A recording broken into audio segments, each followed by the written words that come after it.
डाकिबी screen की हमको शिखेबे हम केमती करबा बिजनेस करबा द्वारा हमर लाइफस्टाइल केमती चेंज हो केमती कोन करबा तो मु जोरदार ताली सहित सर को डाकुची सो प्लीज वेलकम मिस्टर देवदत्त Mohanty sir on the stage. Thank you very much. Thank you Kumar sir. आज अपॉर्चुनिटी को पुणी आउ थे आपण सहित मिसिया सुजोग मिली। तो आज प्रोग्राम आरंभ करने पूर्व मु समस्त को वेलकम करुच्ची नमस्कार करुच्ची आज सेशन पे आपण मैंने बहुमूल्य समय दे आज बस अशेष धन्यवाद। तो गोटे मिनिट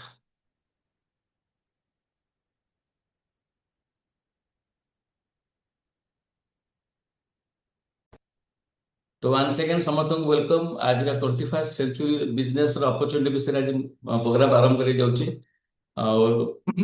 जन अच्छा 30-31 समस्त को आज प्रोग्राम पे वेलकम करुच्ची। सेकेंड थिंग है आज प्रोग्राम आरंभ पूर्व किसी नुआ लोक बस मोर विषय मोर निजर परिचय दूचे रिक्वेस्ट कर जो मैंने कोहोस्ट अच्छा से आडमिट करुवे मुझे डिस्टर्ब हो जाऊँ आडमिट पाले। तो थैंक यू वेरी मच। मो ना देवदत्त महांती मु कटक रे बिजनेसमैन ए बिजनेस को पर्टिकुलरली आम आज 21st सेंचुरी जो बिजनेस अपॉर्चुनिटी विषय जाना आम बसचे समस्ते ए बिजनेस को लास्ट 17 ରୁ 18 इयर्स सब कर प्रोफेशनली मु बिजनेस को आसिया पूर्व मोर निजर मेकानिकल वर्कशॉप इंजीनियरिंग वर्कशॉप था गोटे बहुत बड़ बिजनेसमैन थी। तो ये बिजनेस को आसी आज मो particularly my life style marketing global private limited रे मोर पाखापाखि 6 इयर्स कंप्लीट हो गला। 6 इयर्स रे मोर अचीवमेंट होची रीजनल टीम कोऑर्डिनेटर आगु आपण जानि परिबे बिजनेस जो प्लान प्रेजेंटेशन हबो। तो 75 लाख बीबी 75 लाख बीबी ता माने 1,50,00,000 बीबी मैचिंग हेले गोटे लोक रीजनल टीम कोऑर्डिनेटर हो पारे। आ सहित मोर स्टार पर्ल अचीवमेंट होती। तो आज बिजनेस मीटिंग हवा पूर्व आपण जो मैंने सब प्रेजेंट थे से गोटे पचार चाहूँगी प्रश्न जे समस्त आज गोटे वीडियो देखिथे जे वीडियो माध्यम रे बहुत लोक माई लाइफ स्टाइल विभिन्न देश विदेश बुलूचंती और माई लाइफ स्टाइल रु अचीवमेंट करकिना बैंकॉक पटाया बैकू थाईलैंड विभिन्न एरिया को सब बुलिया को जाउचंती। तो बिजनेस रे देखो आम नॉर्मली आम किसी ना कि करुचे बिजनेस करुचे किसी ना कि आम लाइफ कैरियर आम आज बचापी आम स्ट्रगल करुचे किंतु आम बुलिया केते जाइए निजुक पचारतु।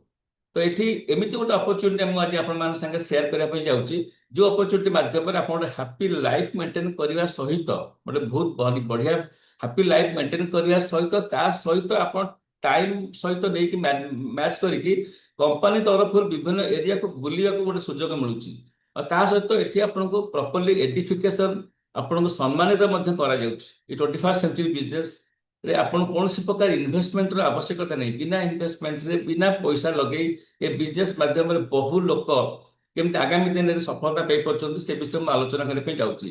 तो आपण मान गोटे क्वेश्चन पचारूँ ये जो फेथ बोली लिखाई विश्वास बोली आपण मैंने केते जन को निज उपर विश्वास अच्छी जे हाँ आज जो अपॉर्चुनिटी मुझे देखा आसी अपॉर्चुनिटी उपर जब मुझे काम करे मो निजे सफलता पाई कारण ये बिजनेस रे लक्ष लक्ष लोक सफलता पाउचंती। तो जो मैंने भावुं निजको से मैंने येस बोली देखु जे हाँ निज उपर मोर विश्वास अच्छे I can do this business. आउ गोटे जिनस होती किसी लोक को इनभाइट किसी डिस्ट्रीब्यूटर आमर नुआ माने गेस्ट को इनभाइट कर से गेस्ट को मुझे पचारिया चाहूँगी से गेस्ट ताकर जी इनभाइट कर केते विश्वास अच्छी जो लोक मत इनभाइट करके मीटिंग में बसई ए बिजनेस अपॉर्चुनिटी मोर लाइफ रे बहुत बड़ा परिवर्तन आनी परियो बोली सेमानको मध्य मोर रिक्वेस्ट सेमाने टिके यस बोली देखंतु सो दैट मु बुझी परिबी जे हां जे आपण मानको भितर विश्वास रहिछि। अब आज जो घंटेर 1.5 घंटार सेशन रहिबो ए सेशनटा गोटे फ्रुटफुल सेशन रहिबो जे विश्वास सहित जदि आमे देखिबा कोन जिंस को तबे 100% आमे गोटे पॉजिटिवनेस रे जीवा कहीं विश्वास रे बसिले आमे जिंसटा को निज आडू माने ग्रहण करिबा और आगु बढ़िया पे चेष्टा करिबा। तो सेकंड थिंग होची समस्त को मोर रिक्वेस्ट जे जिते मीटिंग देखुता समय माइंड को डाइवर्ट करूँ कहीं ना माइंड डाइवर्ट हेले हुए तो बहुत जिन स्कीप कर जाए कारण प्रत्येक मुवमेंट रे आर प्रेजेंटेशन होची बिजनेस अपॉर्चुनिटी प्रेजेंटेशन प्रत्येक स्लाइड आपणकर शिखिबार किछि अछि କାହିଁକି ନା ଯଦି ଆମେ ବିଜନେସ୍ ମାଧ୍ୟମରେ ଯଦି କିଛି ସଫଳତା ପାଇବା ପାଇଁ ଆମେ କିଛି ସ୍ୱପ୍ନ ଦେଖୁଛେ ଯେ ଆମେ ସ୍ୱପ୍ନକୁ ସାକାର କରିବା ପାଇଁ ଯଦି ଆମେ ପ୍ଲାଟଫର୍ମ ଗୋଟେ ଅପରଚ୍ୟୁନିଟି ଜଣକେ ସେୟାର କରୁଛି ଆଉ ଘଣ୍ଟେ ପରିଶ୍ରମ କରିକି ସେ ଆପଣଙ୍କୁ ଗୋଟେ ଅପରଚ୍ୟୁନିଟି ଦଉଛି ତ ଘଣ୍ଟାର ମୂଲ୍ୟ ଯିଏ ପ୍ରେଜେଣ୍ଟେସନ ଦଉଛି ତାର ବି ମୂଲ୍ୟ ରହୁଛି, ମୂଲ୍ୟ ବି ଅଛି ସମୟର, ଆଉ ଯିଏ ଦେଖୁଛନ୍ତି ସେମାନଙ୍କ ମଧ୍ୟ ମୂଲ୍ୟ ଅଛି। ତ ଯଦି ଆମେ ମାଇଣ୍ଡଫୁଲି କନସେନ୍ଟ୍ରେସନ ନ ହେଇକି ନ ଦେଖିବା, ମୋବାଇଲରେ ଦେଖିବା କି ଆମେ ଇନଭାଇଟ୍ କରୁଥିବା ଲୋକ କିଏ ଆସିଲେ କି ନ ଆସିଲେ, କିଏ ଆସୁଛନ୍ତି କି ନ ଆସୁଛନ୍ତି, ଆମେ ଚିନ୍ତା କରିବାର ନାହିଁ।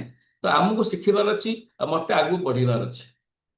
ତ ଏଇ ବିଜନେସ୍ ହଉଛି ଆମେ ଯଦି ଲର୍ଣ୍ଣିଂ ମୋଡରେ, ଯେମିତି କି ଗୋଟେ ଷ୍ଟୁଡେଣ୍ଟ ଯେତେବେଳେ ସ୍କୁଲ ଯାଉଛି ନା, ସେ ସ୍କୁଲରେ ନିଜେ ବସିକି ଯେତେବେଳେ ସେ ଶିଖୁଛି, ଯେତେବେଳେ ଆଉ ଗୋଟେ କ୍ଲାସରେ 50ଟା ପିଲା ରହୁଛନ୍ତି, ତା ଭିତରୁ ଜଣେ 2 ଜଣ 3 ଜଣ ଭଲ ରେଜଲ୍ଟ କରୁଛନ୍ତି, ବାକି ସେମାନେ ଆଭରେଜ ରେଜଲ୍ଟ କରୁଛନ୍ତି। ତାର ମୁଖ୍ୟ କାରଣ ହଉଛି ଯୋଉ ଜଣେ 2 ଜଣ 3 ଜଣ ସେମାନେ ବସୁଛନ୍ତି କ୍ଲାସରେ, ସେମାନେ ମାଇଣ୍ଡଫୁଲି ଜିନିଷକୁ ଗ୍ରହଣ କରୁଛନ୍ତି, ସୋ ଦ୍ୟାଟ ସେମାନେ ପ୍ରତ୍ୟେକଟି ବିଟ୍ କୁ ସେମାନେ ଆକ୍ସେପ୍ଟ କରିକି ଧୀରେ ଧୀରେ ଧୀରେ ଧୀରେ ଆଗକୁ ବଢୁଛନ୍ତି। ତ ଏଇଠି ହଉଛି କଣ, ଏଇଟା ଗୋଟେ ସେଲ୍ଫ ହେଲ୍ପ ଟ୍ରେନିଂ ପ୍ରୋଗ୍ରାମ, ଯେ ଆପଣ ନିଜକୁ ନିଜ କେତେ ଆପଣ ସୁଧାରିବା ପାଇଁ ଚାହୁଁଛନ୍ତି। ଆମେ ଯୋଉ ଗୋଟେ ପ୍ରାପ୍ତ ବୟସରେ ସମସ୍ତେ ପହଞ୍ଚିଲେଣି, ଆମେ ଯୋଉମାନେ ଆଜି ମିଟିଂରେ ବସିଛନ୍ତି ସମସ୍ତଙ୍କୁ 18 ବର୍ଷରୁ ଉର୍ଦ୍ଧ୍ୱ ବା 50 ବର୍ଷରୁ କମ ଭିତରେ ସମସ୍ତେ ବସିଛନ୍ତି। ତ ଆମେ ଗୋଟେ ପ୍ରାପ୍ତ ବୟସରେ ବସିଛେ, ତ ଆମେ ଏଇ 18 ବର୍ଷ ବୟସ ହଉ ବା 20 ବର୍ଷ ବୟସ ହଉ 30 ବର୍ଷ ବୟସ ଆମେ ଯାହା ବି କରୁଛେ, ସେ କରିବାରେ ଆମର ଯୋଉ ସ୍ୱପ୍ନ ଅଛି ଆମେ ତ ସାକାର କରିପାରୁନେ। ଏଇଟା ହଉଛି ନିଜକୁ ନିଜେ ସେଲ୍ଫ ହେଲ୍ପ ପ୍ରୋଗ୍ରାମ। ତ ସେଲ୍ଫ ହେଲ୍ପ ପ୍ରୋଗ୍ରାମ ମାନେ ଆପଣ ନିଜକୁ ନିଜେ ଶିଖିବେ ଆଉ ତାକୁ ଇମ୍ପ୍ଲିମେଣ୍ଟ କରିକି ଆଗକୁ ବଢିବେ। ତ ଆକୁ ଟ୍ରେନିଂ ଦେବା ପାଇଁ ମୁଁ ଆଜି ଆସିଛି ଆପଣଙ୍କ ପାଖରେ 21st ସେଞ୍ଚୁରୀର ବିଜନେସ୍ ଅପରଚ୍ୟୁନିଟି ଦେଖିବା ପାଇଁ। ତ ଆଜି ଆମେ ସମସ୍ତେ ଷ୍ଟ୍ରେସ୍ ଫ୍ରି ଲାଇଫରୁ ଷ୍ଟ୍ରେସଫୁଲ ଲାଇଫକୁ ଯାଉଛେ। କାହିଁକି ଯାଉଛେ? ଆଜିକା ଡେଟ୍ରେ ଆମେ ଯଦି 40 ବର୍ଷ 50 ବର୍ଷ ତଳକୁ ପଳେଇ ଯିବା, ସେତେବେଳେ ଆମର ରିକ୍ୱାରମେଣ୍ଟସ୍ ବହୁତ କମ୍ ଥିଲା। ଆମ ହାତରେ ମୋବାଇଲ ଫୋନ ନଥିଲା, ଆମ ପାଖରେ ଟିଭି ନଥିଲା, ଆମ ପାଖରେ ଏଣ୍ଟରଟେନମେଣ୍ଟ ପାଇଁ କିଛି ଜିନିଷ ନଥିଲା। ଏବେ କଣ ହଉଛି ନା, ଆମେ ଖର୍ଚ୍ଚର ବାଟ ବହୁତ ଖୋଲୁଛି। ଆମେ ଯୋଉ ଖର୍ଚ୍ଚର ବାଟ ଖୋଲିବା ଦ୍ୱାରା ଆମକୁ ଯୋଉ ଅପରଚ୍ୟୁନିଟି ମିଳୁଛି, ଆମେ ଯୋଉ କାମ କରୁଛେ, ଯୋଉ କାମ ବଳରେ ଆମେ ଯୋଉ ଇନକମ୍ କରୁଛେ, ସେ ଇନକମ୍ ଆମର ପ୍ରେଜେଣ୍ଟ ରିକ୍ୱାରମେଣ୍ଟସକୁ ଫୁଲଫିଲମେଣ୍ଟ କରିପାରୁନାହିଁ। ସୋ ଦ୍ୟାଟ ଆମେ ସବୁବେଳେ ଟେନସନ ଷ୍ଟ୍ରେସ୍ ଭିତରେ ରହୁଛେ। ସୋ ଦ୍ୟାଟ ଆମେ କଣ ହଉଛି ନା, ଆଗରୁ ଆମେ ଟେନସନ ବା ଷ୍ଟ୍ରେସ୍ ଫ୍ରି ଲାଇଫରେ ମେଣ୍ଟେନ କରୁଥିଲେ ଯେତେବେଳେ ଆମ ହାତରେ ମୋବାଇଲ ନଥିଲା। ଏବେ ମୋବାଇଲ ଆସିବା ଦ୍ୱାରା ବହୁତ କାମ ଆମର ଆସାନ ହଉଛି, ବହୁତ ହେଲ୍ପ ହଉଛି, ଆମେ ଟେକ୍ନୋଲୋଜିକୁ ଆପଣଉଛେ, କିନ୍ତୁ ଷ୍ଟ୍ରେସ୍ ଫ୍ରି ଲାଇଫରୁ ଷ୍ଟ୍ରେସଫୁଲ ଲାଇଫକୁ ଆମେ ଗତି କରୁଛେ ଧୀରେ ଧୀରେ। ସୋ ଦ୍ୟାଟ ଆମେ କଣ ହଉଛି ନା, ଆମେ ଆହୁରି ଆମର ଯେତେବେଳେ ଷ୍ଟ୍ରେସଫୁଲ ଲାଇଫକୁ ଆମେ ଗତି କରୁଛେ ନା, ସେତେବେଳେ ଆମକୁ ବିଭିନ୍ନ ପ୍ରକାର ରୋଗ, ବିଭିନ୍ନ ପ୍ରକାର ମାନେ ଆମକୁ ଧୀରେ ଧୀରେ ଷ୍ଟାର୍ଟ ହଉଛି, ଆମ ବଡି ଦେଖାଯାଉଛି। ତ ଆଜିର ମୁଖ୍ୟ ଆମର ଯୋଉ ହେଲ୍ଥ ଇସ୍ୟୁଜ ବାହାରୁଛି, ତାର ମୁଖ୍ୟ କାରଣ ହଉଛି ଆମର ଷ୍ଟ୍ରେସଫୁଲ ଲାଇଫ। ତ କାହିଁକି ଏଇଟା ହଉଛି ନା, ଆମେ ଏଇଠି ଗୋଟେ ମୁଁ ଦେଇଛି ଗୋଟେ ଗ୍ରାଫ, ଆପଣ ଦେଖନ୍ତୁ।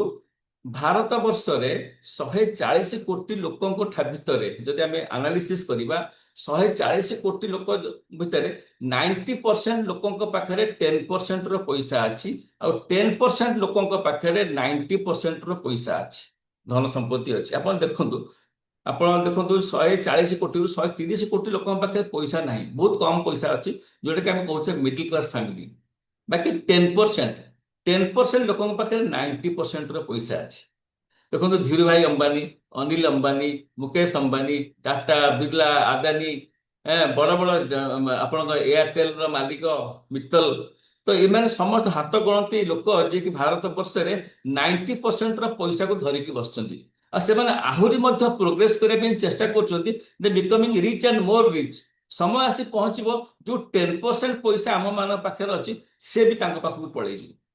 ତ 100% ପଇସାର ମାଲିକ ହେଇଯିବେ, ଆମେ ତାଙ୍କ ପାଖରେ ଗୋଲାମଗିରି କରିବା। ସେମାନେ କାହିଁ କରିପାରୁଛନ୍ତି ନା, ସେମାନଙ୍କ ସୋଚ, ସେମାନଙ୍କ ଚିନ୍ତାଧାରା ମୁଁ ଆଗକୁ ବତେଇବି, ତା ପାଇଁ ସେମାନେ ଆଗକୁ ବଢି ବଢି ଯାଉଛନ୍ତି।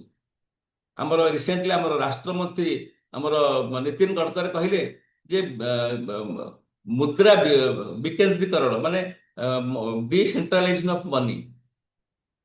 ତ ଯଦି ଡିସେଣ୍ଟ୍ରାଲାଇଜେସନ ମନି କରାଯିବ, ତ ସବୁ ଯାକ ଭାରତ ବର୍ଷ ଯେତେ ସମ୍ପତ୍ତି ଅଛି, ସବୁ ସମ୍ପତ୍ତିକୁ 140 କୋଟି ଲୋକଙ୍କ ଭିତରେ ବଣ୍ଟା ହେଇଯିବ, ସମସ୍ତଙ୍କ ପାଖକୁ ପଇସା ପଳେଇ ଆସିବ। କିଛି ଦିନ ପରେ ଦେଖାଯିବ ଯୋଉ କଥାକୁ ସେଇ କଥା, ସେ 10% ଲୋକଙ୍କ ପାଖରେ 90% ପଇସା ପଳେଇ ଆସିବ, ପୁଣି 90% ଲୋକଙ୍କ ପାଖରେ 10% ପଇସା ପଳେଇଯିବ। କାହିଁକି ନା ଆମର ଚିନ୍ତାଧାରା, ଆଗକୁ ମୁଁ ବତେଇବି, ଆମର ଚିନ୍ତାଧାରା ହଉଛି ଆମେ ଅନ୍ୟମାନଙ୍କ ପାଖରେ କାମ କରିବା ବା ଚାକିରି କରିବା ବା ଜବ୍ କରିବା, କିନ୍ତୁ ସମସ୍ତଙ୍କର ସ୍ୱପ୍ନ ଅଛି। ଆମେ ଯୋଉ 90% ଲୋକଙ୍କର ମଧ୍ୟ ସ୍ୱପ୍ନ ରହୁଛି, ଆଉ 10% ଲୋକଙ୍କ ମଧ୍ୟ ସ୍ୱପ୍ନ ରହୁଛି ଆମେ କେମିତି ଆମ ଲାଇଫ୍ ଗୋଟେ ଭଲ ଲାଇଫ୍ ମେଣ୍ଟେନ୍ କରିପାରିବା। ତ ଆମେ କାମ କରୁଛେ କ'ଣ ଆମର ସର୍ଭାଇଭାଲ ପାଇଁ କାମ କରୁଛେ, ଆମର ସ୍ୱପ୍ନକୁ ସାକାର କରିବା ପାଇଁ କାମ କରୁଛେ, ଆମର ନେକ୍ସଟ ଜେନେରେସନ ପାଇଁ ମଧ୍ୟ କାମ କରୁଛେ। ତ ଆମର ପ୍ରତ୍ୟେକ ଲୋକର କିଛି ନା କିଛି ସ୍ୱପ୍ନ ରହୁଛି।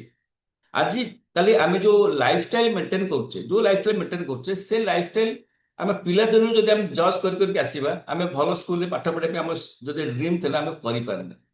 ତ ଯୋଉଟା କି ଆମେ ଚେଷ୍ଟା କରୁଛେ ଆମର ନେକ୍ସଟ ଜେନେରେସନ ଯୋଉ ଆସିବ, ସେ ନେକ୍ସଟ ଜେନେରେସନ ଯେମିତି ଭଲ ଏଜୁକେସନ ମିଳିବ, ନେକ୍ସଟ ଜେନେରେସନ ପାଇଁ କେମିତି ଭଲ ଗାଡି ଆମେ ତାଙ୍କୁ ବସେଇକି ବୁଲେଇ ପାରିବା। କାରଣ ଆମେ ତ ଆମ ଲାଇଫରେ ବୁଲେଇ ପାରିଲେନି, ତ ଆମର ଡ୍ରିମ୍ ରହିବ ଆମେ ଗୋଟେ ଭଲ କାର୍ କିଣିବା, ଭଲ ଗାଡି କିଣିବା, ଆମ ପିଲାମାନଙ୍କୁ ବୁଲେଇବା, ଆମର ଲାଇଫକୁ ଚେଞ୍ଜ କରିବା। ତା ସହିତ ଆମେ ଗୋଟେ ଭଲ ଘରେ ଡ୍ରିମ୍ ହାଉସ, ସମସ୍ତେ ଚାହାନ୍ତି ଗୋଟେ ବଢିଆ ଘରେ ରହିବେ, ସୁଇମିଂ ପୁଲଟେ ଥିବ, ଆଉ ସୁଇମିଂ ପୁଲ ପାଖରେ ଆରାମ ଚେୟାର ବସିଥିବ, ଆମେ ସ୍ୱାମୀ ସ୍ତ୍ରୀ ବସି ଏନ୍ଜୟ କରୁଥିବା, ପିଲାମାନେ ଖେଳୁଥିବେ। ଇଏ ସମସ୍ତଙ୍କର ସ୍ୱପ୍ନ, ଏଇ ଡ୍ରିମ୍ ଲାଇଫ। ସ୍ୱପ୍ନ ଦେଖିବା ପାଇଁ କିଛି ମନେ ନାହିଁ, ଆମେ ଯଦି କାହାକୁ ମିଳେ ତାକୁ ସେ ଏନ୍ଜୟ କରିପାରିବ। ଫୋର୍ଥ ଥିଙ୍ଗ ହଉଛି ବ୍ୟାଙ୍କ ବାଲାନ୍ସ। ଆଉ ଆଜିକା ଡେଟ୍ରେ ବ୍ୟାଙ୍କ ବାଲାନ୍ସ ନିହାତି ଆବଶ୍ୟକତା ହେଇଗଲାଣି ନା, ପ୍ରତ୍ୟେକ ଷ୍ଟେପ୍ରେ ଆମକୁ ପଇସାର ଆବଶ୍ୟକତା ରହୁଛି। ଏଭ୍ରି ଡେ ଯଦି ଗୋଟେ 500 ଟଙ୍କା ସକାଳୁ ଆମେ ଭଙ୍ଗଉଛୁ, ସନ୍ଧ୍ୟାବେଳକୁ ରହୁନି, ଖର୍ଚ୍ଚ ହେଇଯାଉଛି ଆମ ପାଖରେ। ଆଉ ଯଦି କୋଟିପତି ଲୋକଙ୍କୁ ଦେଖିବା, ତାଙ୍କ ପାଇଁ 10,000 15,000 ଟଙ୍କା ଦିନ ଦିନ ଖର୍ଚ୍ଚ କରିଦଉଛନ୍ତି। ତ ବ୍ୟାଙ୍କ ବାଲାନ୍ସ ଆବଶ୍ୟକତା ରହିଛି, ବ୍ୟାଙ୍କ ବାଲାନ୍ସ ଆମ ପାଖରେ ନାହିଁ। ତ ଇଏ ହଉଛି ଆମର ସ୍ୱପ୍ନ। ଆଉ ଲାଷ୍ଟ ବଟ୍ ନଟ୍ ଲିଷ୍ଟ, ଆଉ ଆମ ପାଖରେ ଏତେ ସମୟର ଅଭାବ ରହୁଛି। କାହିଁକି ସମୟର ଅଭାବ ରହୁଛି ନା, ଆମେ ସବୁବେଳେ ଚିନ୍ତା କରୁଛେ କେମିତି ପଇସା ଇନକମ୍ କରିବା। ଆଉ ପଇସା ପଛରେ ଏମିତି ଗୋଡଉଛେ ଯେ ଆମେ ନା ଆମ ପରିବାରକୁ ସମୟ ଦେଇପାରୁଛେ, ନା ଆମେ ଏଣ୍ଟରଟେନମେଣ୍ଟ କରିପାରୁଛେ, ନା କୁଆଡେ ବୁଲି ପାରୁଛେ, କିଛି କରିପାରୁଛେ। ତ ଏଇ ସବୁ ଜିନିଷକୁ ପାଇବା ପାଇଁ ଆମର ସ୍ୱପ୍ନ ରହୁଛି, କିନ୍ତୁ ସ୍ୱପ୍ନକୁ ଆମେ ସାକାର କରିପାରୁନୁ। କ'ଣ ପାଇଁ? ଯେ ଯଦି ଆମେ ଚିନ୍ତା କରିବା ଯେ 10% ଲୋକ, 90% ଲୋକ, ହଁ ବାବୁ ସାର୍ ଲେଖିଲେ 500 ଟଙ୍କା ଘଣ୍ଟାଏ ଭିତରେ ସରିଯାଉଛି। ବାବୁ ସାର୍ ବହୁତ ପଇସା ବାଲା ଲୋକ, ମୋର କିନ୍ତୁ ଗୋଟେ ଦିନ ଯାଉଛି। Thank you very much. ତ ବହୁତ ଲୋକ ଅଛନ୍ତି ଆ ଭିତରେ, ସମସ୍ତଙ୍କ ସ୍ୱପ୍ନକୁ ସାକାର କରିବା ପାଇଁ ଆମେ ଯୋଉ ଦେଖିଲେ ଏଇ ଯୋଉ ସ୍ୱପ୍ନକୁ ସାକାର କରିବା ପାଇଁ ଏଇ ଯୋଉ ଆମର ଯୋଉ ଡ୍ରିମ୍ ସବୁ ରହୁଛି, କାହିଁ କରିପାରୁନୁ? କାରଣ ଆମେ ଯଦି ତାକୁ ଆନାଲିସିସ୍ କରିବା, ଯୋଉ 90% ଲୋକଙ୍କ ପାଖରେ 10% କାହିଁକି ପଇସା ରହିଛି, ଆଉ 10% ଲୋକଙ୍କ ପାଖରେ 90% ପଇସା କାହିଁକି ରହିଛି? ଯୋଉ ଲେଫ୍ଟ ସାଇଡ୍ ଆଉ ରାଇଟ୍ ସାଇଡ୍ ଯଦି ଆମେ ଆନାଲିସିସ୍ କରିବା, ସେଇଠୁ ବୁଝିପାରିବା। ଦେଖନ୍ତୁ, ଲେଫ୍ଟ ସାଇଡ୍ ଲେଖା ହେଇଛି ଏମ୍ପ୍ଲଏଡ୍ ଆଉ ସେଲ୍ଫ ଏମ୍ପ୍ଲଏଡ୍। ଆମେ ଏଠି ଯୋଉ ମିଡିଲ କ୍ଲାସ ପରିବାର, ଆମ ପିଲାମାନଙ୍କୁ ଯେତେବେଳେ ଷ୍ଟାର୍ଟିଂରୁ ଏଜୁକେସନ ଦଉଛେ, ଆଉ ସେଇତିକି ବେଳେ ଆମେ ତାର କ୍ୟାରିୟର ଗଢି ଦଉଛେ ଯେ ସେ ଡାକ୍ତର ହବ କି ଇଞ୍ଜିନିୟର ହବ କି ଗୋଟେ ଆଇଏଏସ୍ ହବ କି ଓପିଏସ୍ ହବ କି ପୋଲିସ ଅଫିସର ହବ କି କଣଟା ହବ, ଆମେ ମୂଳରୁ ଡେ ୱାନ୍ରୁ ଆମେ ତାକୁ ଆନାଲିସିସ୍ କରୁଛୁ, ସେଇ ଅନୁସାରେ ତାକୁ ପାଠ ପଢଉଛେ। ଆଉ ଉଦ୍ଦେଶ୍ୟ କ'ଣ? ଯେ ଆମେ ଏମ୍ପ୍ଲୟମେଣ୍ଟ ପାଇବା। ମତେ ଆଜିକା ଡେଟ୍ରେ ମୁଁ ଆପଣ ମାନଙ୍କୁ ସମସ୍ତଙ୍କୁ ପଚାରିବା ପାଇଁ ଚାହୁଁଛି, 140 କୋଟି ଲୋକଙ୍କୁ ସରକାର କେବେ ଚାକିରି ଦେଇପାରିବ କି? ହ୍ୟାଲୋ, ୟେସ୍ ଅର୍ ନୋ? 140 କୋଟି ଲୋକଙ୍କୁ ସରକାର କେବେ ଚାକିରି ଦେଇପାରିବ ନାହିଁ, ଚାନ୍ସ ନାହିଁ। ବା ପ୍ରାଇଭେଟ ଅର୍ଗାନାଇଜେସନ ସେତିକି ସଫିସିଏଣ୍ଟ ନାହିଁ ଯେ କି ସମସ୍ତଙ୍କୁ ଚାକିରି ଦେଇପାରିବ। ତ ଆମେ କ'ଣ କରୁଛେ ନା, ଆମେ ପିଲାମାନଙ୍କୁ ପାଠ ପଢେଇ ଗୁମରାହ କରଉଛେ। ପାଠ ପଢିବା ପାଇଁ ମୁଁ ମନା କରୁନି, ଏଜୁକେସନ ନିଅନ୍ତୁ, ଏଜୁକେସନ ଇଜ କ୍ୱାଇଟଲି ଏସେନ୍ସିଆଲ, ବଟ୍ ଆମେ ଏମିତି କିଛି ଚିନ୍ତା କରିବାର ଅଛି ଯେ କି ଆମେ ଲାଇଫଟାକୁ କେମିତି ଭଲ କ୍ୟାରିୟର ଗଢି ପାରିବା, ତାପରେ ଆମେ କେବେ ଚିନ୍ତା କରୁନେ। ତ ଏମ୍ପ୍ଲୟମେଣ୍ଟ କ'ଣ ହଉଛି ନା, ଆମେ 7 ଘଣ୍ଟା 8 ଘଣ୍ଟା ପରିଶ୍ରମ କରୁଛେ, ଆଉ ତାରି 8 ଘଣ୍ଟା ପରିଶ୍ରମର ପଇସା ଆମ ଘରକୁ ଆସୁଛି, ରାଇଟ୍? ଯଦି ଆମକୁ ଚାକିରି ନ ମିଳିଲା, ସେକେଣ୍ଡ ଅପସନ ହଉଛି ସେଲ୍ଫ ଏମ୍ପ୍ଲଏଡ୍। ନିଜେ ଗୋଟେ ସଂସ୍ଥା ବନେଇବା, ଆଉ ସେଠିକି ନିଜକୁ ନିଜେ ନିଯୁକ୍ତି ଦେବା। ଯେମିତିକି ଗୋଟେ ଫଟୋ ଦେଖେଇଛି, ଗୋଟେ ଛୋଟ ଦୋକାନ ହଉ, ଗୋଟେ ଷ୍ଟେସନାରୀ ଦୋକାନ ହଉ, ଗୋଟେ ମେଡିସିନ ଦୋକାନ ହଉ, ଗୋଟେ ପାନ ଦୋକାନ ହଉ, ଗୋଟେ ଷ୍ଟେସନାରୀ ଦୋକାନ ହଉ, ଗୋଟେ ଛୋଟ ଛୋଟ ଚପଲ ଦୋକାନ ହଉ, ସୁ ଦୋକାନ, ବିଭିନ୍ନ ପ୍ରକାର ଗାର୍ମେଣ୍ଟସ ହଉ, ଯାହା ବି ହଉ, ଆମେ ଗୋଟେ ନିଜ ପାଖରେ କିଛି ପଇସା ଇନଭେଷ୍ଟମେଣ୍ଟ କଲେ ବା କିଛି ବ୍ୟାଙ୍କରୁ ଲୋନ୍ ଆଣିଲେ, ଆଉ ନିଜକୁ ସେଲ୍ଫ ଏମ୍ପ୍ଲୟମେଣ୍ଟ କଲେ, ଆଉ ଚାକିରି କଲେ, ଏଠି କ'ଣ ହଉଛି ନା, ଏଇ ଯୋଉ ଏମ୍ପ୍ଲଏଡ୍ ଆଉ ସେଲ୍ଫ ଏମ୍ପ୍ଲଏଡ୍ ଆମ ନିଜର ହିଁ ଏଫର୍ଟ ରହୁଛି। ଆମେ ନିଜେ ହିଁ କାମ କରୁଛେ, ଆଉ ନିଜେ କାମ କରିକି ଆମେ ଯେତିକି ଘଣ୍ଟା କାମ କରୁଛେ ସେତିକି ଘଣ୍ଟା ଆମେ ଇନକମ୍ କରୁଛେ। ଇଣ୍ଡିଭିଜୁଆଲ ଇନକମ୍, ଆକ୍ଟିଭ ଇନକମ୍, ଆଉ ଲିମିଟେଡ ଇନକମ୍ ଭିତରେ ଆମକୁ ମିଳୁଛି। ଆମକୁ ଏଥିରେ ସଫିସିଏଣ୍ଟ ଇନକମ୍ ମିଳୁନି। ଆମେ 8 ଘଣ୍ଟା 10 ଘଣ୍ଟା କାମ କରିବା, ତାରି ଭିତରେ ଆମକୁ ଯାହା ପଇସା ମିଳିବ। ଆଉ ସେଇ ଯୋଉ 8 ଘଣ୍ଟା 10 ଘଣ୍ଟା ପରିଶ୍ରମ କଲେ ଯଦି ଆଜି ଆମ ଦେହ ଖରାପ ହଉଛି, ଆମେ ଚାକିରି କରିପାରୁନେ, କି ଆମ ସେଲ୍ଫ ଏମ୍ପ୍ଲୟମେଣ୍ଟ, ଆମ ଦୋକାନ ଖୋଲି ପାରୁନେ, କି ଅଫିସ ଖୋଲି ପାରୁନେ, କ'ଣ ହଉଛି ନା, ଆମର ସିଷ୍ଟମ ବନ୍ଦ ହେଇଯାଉଛି, ଆମ ରୋଜଗାର ବି ବନ୍ଦ ହେଇଯାଉଛି, ଆମ ପାଇଁ କେହି କାମ କରିବାକୁ ନାହାନ୍ତି। କିନ୍ତୁ ରାଇଟ୍ ସାଇଡରେ ଯୋଉ ବିଜନେସ ମ୍ୟାନ ସବୁ ଅଛନ୍ତି, ସେମାନଙ୍କ ଚିନ୍ତାଧାରା ବହୁତ ଅଲଗା ପ୍ରକାରର। ସେମାନେ କ'ଣ କରୁଛନ୍ତି ନା, ସେମାନେ ରିଜିନ୍ ହଉଛି ସେମାନେ ଟିମ୍ ଏଫର୍ଟରେ କାମ କରୁଛନ୍ତି। ଟିମ୍ ଏଫର୍ଟ କ'ଣ?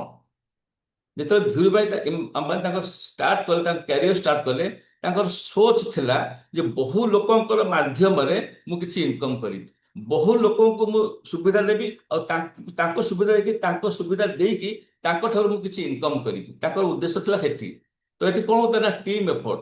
टीम एफर्ट रे कहूँ सी कौन कले बहुत लोक एंगेजमेंट हेले बहुत लोक एकाठी कले बहुत लोक कम देकर कम इनकम करके धीरे धीरे आज रिलायंस इंडस्ट्रीज बोले विराट बड़ इंडस्ट्री वर्ल्ड रे सेकेंड रिचेस्ट बिजनेस ऑर्गेनाइजेशन होची रिलायंस इंडस्ट्री। तो से माने पैसिव इनकम आपको कहा जाए कारण से इनकम को कहते पैसिव इनकम कारण अन्यर माने परिश्रम आ अन्यर काम को लेकिन सी इनकम कर that is called passive income. आ एठी से माने अनलिमिटेड इनकम को आज धीरू भाई अंबानी नहांती आज मुकेश अंबानी अनिल अंबानी चलाउछंती किंतु से माने से बिजनेस रो ताको बापा जो करि जाइछंती तार एफर्ट से पैसा पाउछंती आ धीरे धीरे धीरे एमिति सेटअप से करछंती ता द्वारा कोन होछि ना तांकर ऑर्गेनाइजेशन बढ़ी चलीछि समय लक्ष 2 लाख 5 लाख लोक अपॉइंटमेंट दौरान सालेरी दौरान घंटा किणी नौ टाइम कंपाउंड को लेकिन से आज कोटिपति होती कौन होती एत प्रॉफिट करुँच से प्रॉफिट रो पैसा को ले रखिबे कोठरी की से माने इन्वेस्टमेंट कर पैसा को पैसा लगे इनकम करमी से म्यूचुअल फंड इन्वेस्टमेंट कले से निजर गोटे बैंकिंग सेक्टर खोलदेले टाटा फाइनान्स रिलायंस फाइनान्स आपणकर बिरला फाइनान्स सेठू आम लोन नौचे कौन पे ना आम पिला माने पाठ पढ़े स्टडी लोन नौचे सेठू आम कार लोन नौचे हाउसिंग लोन नौचे आम कौन करचे ना टाटा फाइनान्स लोन सहज मिल जाऊँ आम इंटरेस्ट दौचे कौन कल टाटा कौन कला ना तार प्रॉफिट पैसा को पुणी इन्वेस्टमेंट लगेला पैसा को लगे पैसा इनकम कला सो दैट सब स्वप्न को साकार कर पारे कथा उठू आम लेफ्ट साइड रु राइट साइड को आसवा केमी जब लेफ्ट साइड रु राइट साइड को आसीपर तेज आमर जहाँ जहाँ स्वप्न अच्छे मुझे देखी निजर ओन हाउस लग्जरी गाड़ी गाड़ी पिलामानकर एजुकेशन माने समय अनुसार विभिन्न एरिया बुलवा केमी संभव हो पारे लेफ्ट टू राइट को जावाई आमको बहुत गुड़े इन्वेस्टमेंट आवश्यकता रही है जहाँकि आम पाखे ना जदि आम कौन से व्यक्ति को जदि कौन लोक फंडिंग भी करुच्ची आम पाखे पैसा को आसी भी जाऊँ बैंक लोन कर विभिन्न प्रकार लोन कर नहीं भी आसुचु आ एक्सपीरियंस आम विभिन्न संस्था नहीं भी आसुचे किंतु आम पाखे रिस्क नबार कैपेसिटी ना जब बाई बुड़ीज आम पूरा भिकारी दांडर पलि आसवा। तो आजिका डेट रे आमको लेफ्ट को राइट को जावाक गोटे that is only one way से वन वे हूँ डायरेक्ट सेलिंग बिजनेस आजिका डेट रे सबुठ इजीएस्ट आ सबुठ रिस्कलेस एथरे कौन से रिस्क नहीं ये कौन इन्वेस्टमेंट आवश्यकता नहीं ये किसी लगेबार नहीं ये दुकान खोलिबार नहीं किंतु ये हूँ गोटे ओनली वन वे जोटा कि आम डायरेक्ट सेलिंग बिजनेस माध्यम आम लेफ्ट साइड रु राइट साइड को आसीपर जो कम से कम करवा से लाइफ मेंटेन कर लग्जरी गाड़ी में बुली पार निजर ओन बंगलो हो पार पिला भल एजुकेशन दे पार और टाइम एत बड़ो जहाँ फल कि आम देश दुनिया बुलिया आम संभव हो पार ये हूँ डायरेक्ट सेलिंग बिजनेस माने मूल मंत्र ये मु कहूनी WFDSA world federation of direct selling association जो विराट बड़ संस्था अच्छी ऑल ओवर वर्ल्ड रे से 170टा कंट्री 170 कंट्री सामिल होती भारत गोटे अन्यतम देश भितर बेस्ट 10 मैं टॉप 10 जदि आम देखा टॉप बेस्ट कंपनी माने कंट्री अमेरिका हूँ वन ऑफ द बिगेस्ट माने टर्नओवर करुच्ची अमेरिका सबुठ छोट माने कम पॉपुलेशन भितर से गोटे कंट्री हाईएस्ट टर्नओवर दे पार्छ कारण से चिंताधारा से सोच टिके अलग प्रकार कारण अमेरिकार जड़े इकोनोमिस्ट अच्छा ना हूँ रॉबर्ट टी कियोसाकी सी सब कहते डायरेक्ट सेलिंग बिजनेस हूँ एमती गोटे बिजनेस आम आदमी खास आदमी बनवाई यहाँ हूँ one of the best opportunity अमेरिकार आपंकर बिल गेट्स जी कि आमर माइक्रोसॉफ्ट रो मालिक ताकू थरे पचरा गला जे तो आपन सब संपत्ति को जब बाज्याप्ति करा जाए सब संपत्ति जब लॉस हो जाए तेज आप निजक सर्वाइव करने कौ व्यवसाय करने चाहिए सी मत सी कहले से तार आंसर देले जे डायरेक्ट सेलिंग बिजनेस हूँ सेकेंड ऑप्शन मो जोटा कि मुझे बिजनेस माध्यम निजक पुणी आउ थे एस्टाब्लिश करें बहुत शीर्षक रही bill Clinton direct selling business को प्रेस करती नेटवर्क मार्केटिंग बहुत बड़ बड़ शीर्षक कहते जे डायरेक्ट सेलिंग बिजनेस हूँ गोटे one of the best business opportunity जो बिजनेस अपॉर्चुनिटी माध्यम गोटे साधारण लोक असाधारण पहुंची पार तार समस्त स्वप्न को साकार करने हूँ one of the best system ये आम देश में डायरेक्ट सेलिंग बहुत गुड़े चर्चा है गाइडलाइन अलरेडी आसी सारे आ गाइडलाइन माध्यम बहुत गुड़े कंपनी वेब आउट हो गले कारण गोटा जोटा भूल भाल कम करुले ମନି ପଇସା ଲଗେଇ ପଇସା ଦବା ଏସବୁ ଜିନିଷ ଯୋଉ ଚିଟଫଣ୍ଡ ଫିଟଫଣ୍ଡ କମ୍ପାନୀ ସେ ସବୁ ଯାକ ବାହାରି ଗଲେ ଗାଇଡଲାଇନ ଅନୁସାରେ। ଯୋଉମାନେ ଗାଇଡଲାଇନକୁ ଫଲୋ କରି ରହିବେ ସେଇ କମ୍ପାନୀ କେବଳ ରହିବେ। ସ୍ମୃତି ଇରାନୀ ମଧ୍ୟ କହୁଛନ୍ତି ଯେ ନାରୀମାନଙ୍କ ପାଇଁ ଇଏ ହଉଛି one of the best opportunity, କାରଣ ନାରୀ ସଶକ୍ତିକରଣ କରିବା ପାଇଁ ହେଲେ ଏଇ ବିଜନେସ ବିନା ପଇସା ଲଗେଇକି ବିନା ଇନଭେଷ୍ଟମେଣ୍ଟରେ ଘରେ ବସିକି ଗୋଟେ ବହୁତ ବଢିଆ ବିଜନେସ ଅପରଚ୍ୟୁନିଟି ହେଇପାରିବ। ତ ବିଜନେସ ସିଷ୍ଟମଟା କଣ ଜାଣିବା ଦରକାର ଫାଷ୍ଟ। ଯେମିତିକି ଗୋଟେ ପ୍ରଡକ୍ଟ ଆମେ ମାର୍କେଟରୁ କିଣୁଛେ, ସେ ଟ୍ରାଡିସନାଲ ବିଜନେସ ମାଧ୍ୟମରେ ହଉ ବା ଡାଇରେକ୍ଟ ସେଲିଂ ବିଜନେସ ମାଧ୍ୟମରେ ହଉ, ଗୋଟେ ମ୍ୟାନୁଫ୍ୟାକ୍ଚରିଂ ତାକୁ ମ୍ୟାନୁଫ୍ୟାକ୍ଚର କରୁଛି ଆଉ ତାକୁ ଗୋଟେ କନଜ୍ୟୁମର ତାକୁ ପରଚେଜ କରୁଛି। କଥା ଉଠୁଛି ଆମେ ମ୍ୟାନୁଫ୍ୟାକ୍ଚରିଂ ଟ୍ରାଡିସନାଲ ବିଜନେସ କରୁଛି, ଗୋଟେ ପ୍ରଡକ୍ଟର ଦାମ ଯଦି 25 ଟଙ୍କା ହୁଏ, ସେ କନଜ୍ୟୁମର ପାଖରେ ପହଞ୍ଚୁ ପହଞ୍ଚୁ ସେ ହେଇଯାଉଛି 50 ଟଙ୍କା। କାହିଁକି ହେଇଯାଉଛି? ଏଟା C&F, national distributor, regional distributor, local distributor, wholesaler ପାଖକୁ ଆସିକି ଲାଷ୍ଟ ରିଟେଲ ସପ୍ ଯେତେବେଳେ ଆସୁଛି ସେତେବେଳେ 25 ଟଙ୍କାଟା 50 ଟଙ୍କାରେ ପହଞ୍ଚି ଯାଉଛି। 5-6 ଜଣ ଲୋକଙ୍କ ଭିତରେ ପ୍ରଫିଟ ସେୟାରିଂ ହଉଛି। ବାକି ଲାଷ୍ଟରେ ଗୋଟେ ଆଡଭର୍ଟାଇଜମେଣ୍ଟ ଏଜେଣ୍ଟ ଅଛି, ଟିଭି ଆଉ ବିଭିନ୍ନ ପ୍ରକାର ଆପଣଙ୍କର ୟୁଟ୍ୟୁବରେ ଆପଣଙ୍କ ଫେସବୁକରେ ଆଡଭର୍ଟାଇଜମେଣ୍ଟ ଆସୁଛି ଯେ ଲକ୍ସର ଲଗେଇକି ଆପଣଙ୍କର ଐଶ୍ୱର୍ଯ୍ୟା ରାୟ ମାନେ ସୌନ୍ଦର୍ଯ୍ୟର କାରଣ ହଉଛି ଲକ୍ସ। ସେଠି ସଚିନ ତେନ୍ଦୁଲକର କହୁଛି ମୁଁ ବୁଷ୍ଟ ଖାଇକି ସେଞ୍ଚୁରୀ ମାରୁଛି। ସେଠି ଅମିତାଭ ବଚ୍ଚନ କହୁଛନ୍ତି ଯେ ନବରତ୍ନ ତେଲ ଲଗେଇଲେ କୁଲ କୁଲ ଲାଗିବ। କିନ୍ତୁ ପ୍ରାକ୍ଟିକାଲି ସବୁ ଯାକ ହଉଛି ମିଥ୍। ସେମାନେ ଯୋଉ ଆଡଭର୍ଟାଇଜମେଣ୍ଟ କରୁଛନ୍ତି କୋଟି କୋଟି ଟଙ୍କା ନେଉଛନ୍ତି, ଆଉ ସେ ଯୋଉ କୋଟି କୋଟି ଟଙ୍କା ନେଉଛନ୍ତି ତାର କଷ୍ଟ ମଧ୍ୟ ଆମେ ଦଉଛେ। କେମିତି ନା ଏ ଯୋଉ 25 ଟଙ୍କାଟା 50 ଟଙ୍କା ହଉଛି ତା ଭିତରେ ଆମର କିଛି ପରସେଣ୍ଟେଜ ତା ଭିତରେ ରହୁଛି, ମାନେ ପରସେଣ୍ଟେଜ ରହୁଛି। 140 କୋଟି ଲୋକ ଯଦି 2 ଟଙ୍କା ଲେଖାଏଁ ଦିଅନ୍ତି ନା ଗୋଟେ ଗୋଟେ ସାବୁନରେ, 140 କୋଟି ଟଙ୍କା ପଳେଇଲାଣି ଆଡଭର୍ଟାଇଜମେଣ୍ଟ ହେଲ୍ଥରେ। 280 କୋଟି ଟଙ୍କା। ଭାବନ୍ତୁ କେତେ ବଡ ମାର୍କେଟ ଇଣ୍ଡିଆରେ। ତ ଏଠି କଣ ହଉଛି ନା ଆଜିକା ଡେଟରେ ଆମେ କଣ କରିବାର ଅଛି ନା ଦୋକାନ ଚେଞ୍ଜ କରିବାର ଅଛି ଆଉ ବ୍ରାଣ୍ଡ ଚେଞ୍ଜ କରିବାର ଅଛି। ଆଉ ଆମେ 25 ଟଙ୍କାରେ ଆମେ କିଣିବା, ଆମେ ବିକିବା ଲୋକଙ୍କୁ 50 ଟଙ୍କାରେ, ଆମେ ଗୋଟେ ଲୋକଙ୍କ ପାଖରେ ଅପରଚ୍ୟୁନିଟି ନେଇ ପହଞ୍ଚେଇବା, ଆମେ ଲୋକଙ୍କ ପାଖରେ ପ୍ରଡକ୍ଟ ପହଞ୍ଚେଇବା ଡାଇରେକ୍ଟଲି। ଆଉ ସେଇ 50 ଟଙ୍କା କି 25 ଟଙ୍କାଟା ଆମର ଭିତରେ ଡିଷ୍ଟ୍ରିବ୍ୟୁସନ ହବ, ତାକୁ କୁହନ୍ତି ଡାଇରେକ୍ଟ ସେଲିଂ ବିଜନେସ। କାରଣ କେବେ କମ୍ପାନୀ ମ୍ୟାନୁଫ୍ୟାକ୍ଚର କରିକି ଡାଇରେକ୍ଟ କନଜ୍ୟୁମରକୁ ଦିଏନି ମାଲ, କିନ୍ତୁ ଏଠି ଡାଇରେକ୍ଟ ସେଲିଂ ବିଜନେସରେ ଡାଇରେକ୍ଟ କମ୍ପାନୀ ମ୍ୟାନୁଫ୍ୟାକ୍ଚର କରିକି କନଜ୍ୟୁମରକୁ ଦଉଛି ପ୍ରଡକ୍ଟ। ତ ସିଷ୍ଟମ ହଉଛି କଣ ଟିକେ ଚେଞ୍ଜ ହେଇଯାଇଛି ଜିନିଷଟା। ଆମେ ସିଧା ନାକେ ନ ଧରିକି ଟିକେ ବୁଲେଇକି ଧରୁଛେ। ତ ମ୍ୟାନୁଫ୍ୟାକ୍ଚରିଂ ଟାରୁ ଡାଇରେକ୍ଟ କନଜ୍ୟୁମର ପାଖକୁ ଆସୁଛି, ଆଉ ମଝିରେ ଯୋଉ ମିଡିଲ ମ୍ୟାନ ଥିଲେ ସେମାନେ କେହି ରହୁନାହାନ୍ତି। ସେ ଯୋଉ ମିଡିଲ ମ୍ୟାନ ନଉଥିଲେ 25 ଟଙ୍କାଟା ସେଟା ଆମର ଭିତରେ ଡିଷ୍ଟ୍ରିବ୍ୟୁସନ କରାହଉଛି। ତ ଏଟା ଯଦି କିଛି ଡାଉଟ ରହୁଛି ୟୁ କ୍ୟାନ୍ ଆସ୍କ ମି। ତ ଆଜିକା ଡେଟରେ ଡାଇରେକ୍ଟ ସେଲିଂ ବିଜନେସ କାହିଁକି ବେଷ୍ଟ ଅପରଚ୍ୟୁନିଟି? କାହିଁକି ନା ଏଠି ଜିରୋ ଇନଭେଷ୍ଟମେଣ୍ଟ, କୌଣସି ରିସ୍କ ନାହିଁ। ଆମେ ଏଠି କୌଣସି ଟଙ୍କା ଇନଭେଷ୍ଟମେଣ୍ଟ କରୁନେ, ମାଇଣ୍ଡ ଇଟ୍। କାରଣ ଏଠି ଜିରୋ ଇନଭେଷ୍ଟମେଣ୍ଟ ଯଦି ରହୁଛି ନା, ଯଦି ଗୋଟେ ପାନ ଦୋକାନଟେ ବି ଆମେ କରୁଛେ ସେଥିରେ 50,000 କି 60,000 ଟଙ୍କା ଇନଭେଷ୍ଟମେଣ୍ଟ କରିବାକୁ ପଡୁଛି, କିନ୍ତୁ ଏଠି କିଛି ଇନଭେଷ୍ଟମେଣ୍ଟ କରିବାର ନାହିଁ। ଯଦି କିଛି ଇନଭେଷ୍ଟମେଣ୍ଟ କରିବାର ନାହିଁ, ଏଠି ରିସ୍କ ଇଜ ଜିରୋ। କେବଳ ଆମେ ଟାଇମ ଇନଭେଷ୍ଟମେଣ୍ଟ କରିବାର ଅଛି। କାରଣ ଏଇ ବିଜନେସକୁ କୌଣସି ଅଫିସ ବା ଦୋକାନ ଖୋଲିବାର ନାହିଁ। ଏଇ ବିଜନେସ ପାଇଁ କୌଣସି ହାଇ କ୍ୱାଲିଫିକେସନର ଆବଶ୍ୟକତା ନାହିଁ। ଏ ବିଜନେସରେ ମିନିମମ୍ ଆକାଉଣ୍ଟିଂ ନଲେଜ ଯଦି କାହା ପାଖେ ଅଛି, 2ରେ 2 ମିଶିଲେ 4, ସେ ବିଜନେସକୁ ନିହାତି କରିପାରିବ। ଆଉ ତା ସହିତ ଏଠି ଅନଲିମିଟେଡ ଇନକମ କରିବାର ସୁଯୋଗ ରହିଛି। ଆଉ ଏଠି ଏ ବିଜନେସକୁ ଆପଣ ଯେବେ ଚାହିଁବେ ସେବେ ଛାଡିକି ମଧ୍ୟ ଯାଇପାରିବେ। ସେଥିପାଇଁ ଏ ବିଜନେସ ହଉଛି ନୋ ରିସ୍କ। କାରଣ ଗୋଟେ ପାନ ଦୋକାନଟା ବି ଯଦି ଆଜି ଖୋଲିଛ ତ କାଲି ବନ୍ଦ କରିପାରିବେ, କାରଣ ତା ଦୋକାନକୁ ସେଟଅପ୍ ନ କଲା ପର୍ଯ୍ୟନ୍ତ, କାହାକୁ ନ ବିକିଲା ପର୍ଯ୍ୟନ୍ତ ଆପଣ ଛାଡି ପାରିବେନି। କିନ୍ତୁ ଏ ବିଜନେସରେ ତ କିଛି ଲଗେଇନାହାନ୍ତି, ତ ଛାଡିକି ଗଲେ କଣ ଅସୁବିଧା ଅଛି? ତ ଇଏ ହଉଛି ଆଜିକା ଡେଟ୍ର ୱାନ୍ ଅଫ୍ ଦି ବେଷ୍ଟ ଆଉ ଅପରଚ୍ୟୁନିଟି। ଏ ହଉଛି ସବୁଠାରୁ ସମସ୍ତେ ଆମ୍ ଆଦମୀ ଏକୁ କରିପାରିବେ। ତ କଥା ଉଠୁଛି ଯେ ଗୋଟେ ଭଲ ବିଜନେସ ଅପରଚ୍ୟୁନିଟି ପାଇବାକୁ ହେଲେ ଭଲ କମ୍ପାନୀ କେମିତି ଆମେ ଖୋଜିବା? ପ୍ରଥମ କଥା ହଉଛି ଭଲ କମ୍ପାନୀ କେମିତି ଆମେ ଖୋଜିବା? ଭଲ କମ୍ପାନୀ ଖୋଜିବା ପାଇଁ ହେଲେ ଆମକୁ ତାର ବିଷୟରେ ଜାଣିବାକୁ ପଡିବ। ଫାର୍ଷ୍ଟ ଅଫ ଅଲ୍ ହଉଛି ବେଷ୍ଟ କ୍ୱାଲିଟି ପ୍ରଡକ୍ଟ ଆମକୁ ଦରକାର। ଯୋଉ ପ୍ରଡକ୍ଟ କି ଆମେ ନେଇକି ଯୋଉ ମାର୍କେଟକୁ ଯିବା, ସେ ପ୍ରଡକ୍ଟର ଡିମାଣ୍ଡ ଥିବା ଦରକାର। ଯଦି ଡିମାଣ୍ଡ ନାହିଁ ତ ଆମେ ମାର୍କେଟିଂ କରିବାଟା ଭାରି କଷ୍ଟ। ମୁଁ ନେଇକି ଥରେ ଦେବି ଆପଣଙ୍କୁ ପ୍ରଡକ୍ଟ, ମୋ ଚିହ୍ନା ପରିଚୟ ହିସାବରେ ଆପଣ ନେଲେ ପ୍ରଡକ୍ଟ ମୋଠୁ, କିନ୍ତୁ ସେକେଣ୍ଡ ଟାଇମ୍ ଯଦି ଆପଣ ପ୍ରଡକ୍ଟ କ୍ୱାଲିଟି ନଥିବ ବା ଆପଣଙ୍କ କାମରେ ଲାଗୁନଥିବ, ତାପରେ ଆପଣ ମତେ କଣ ଡିନାଇ କରିବେ।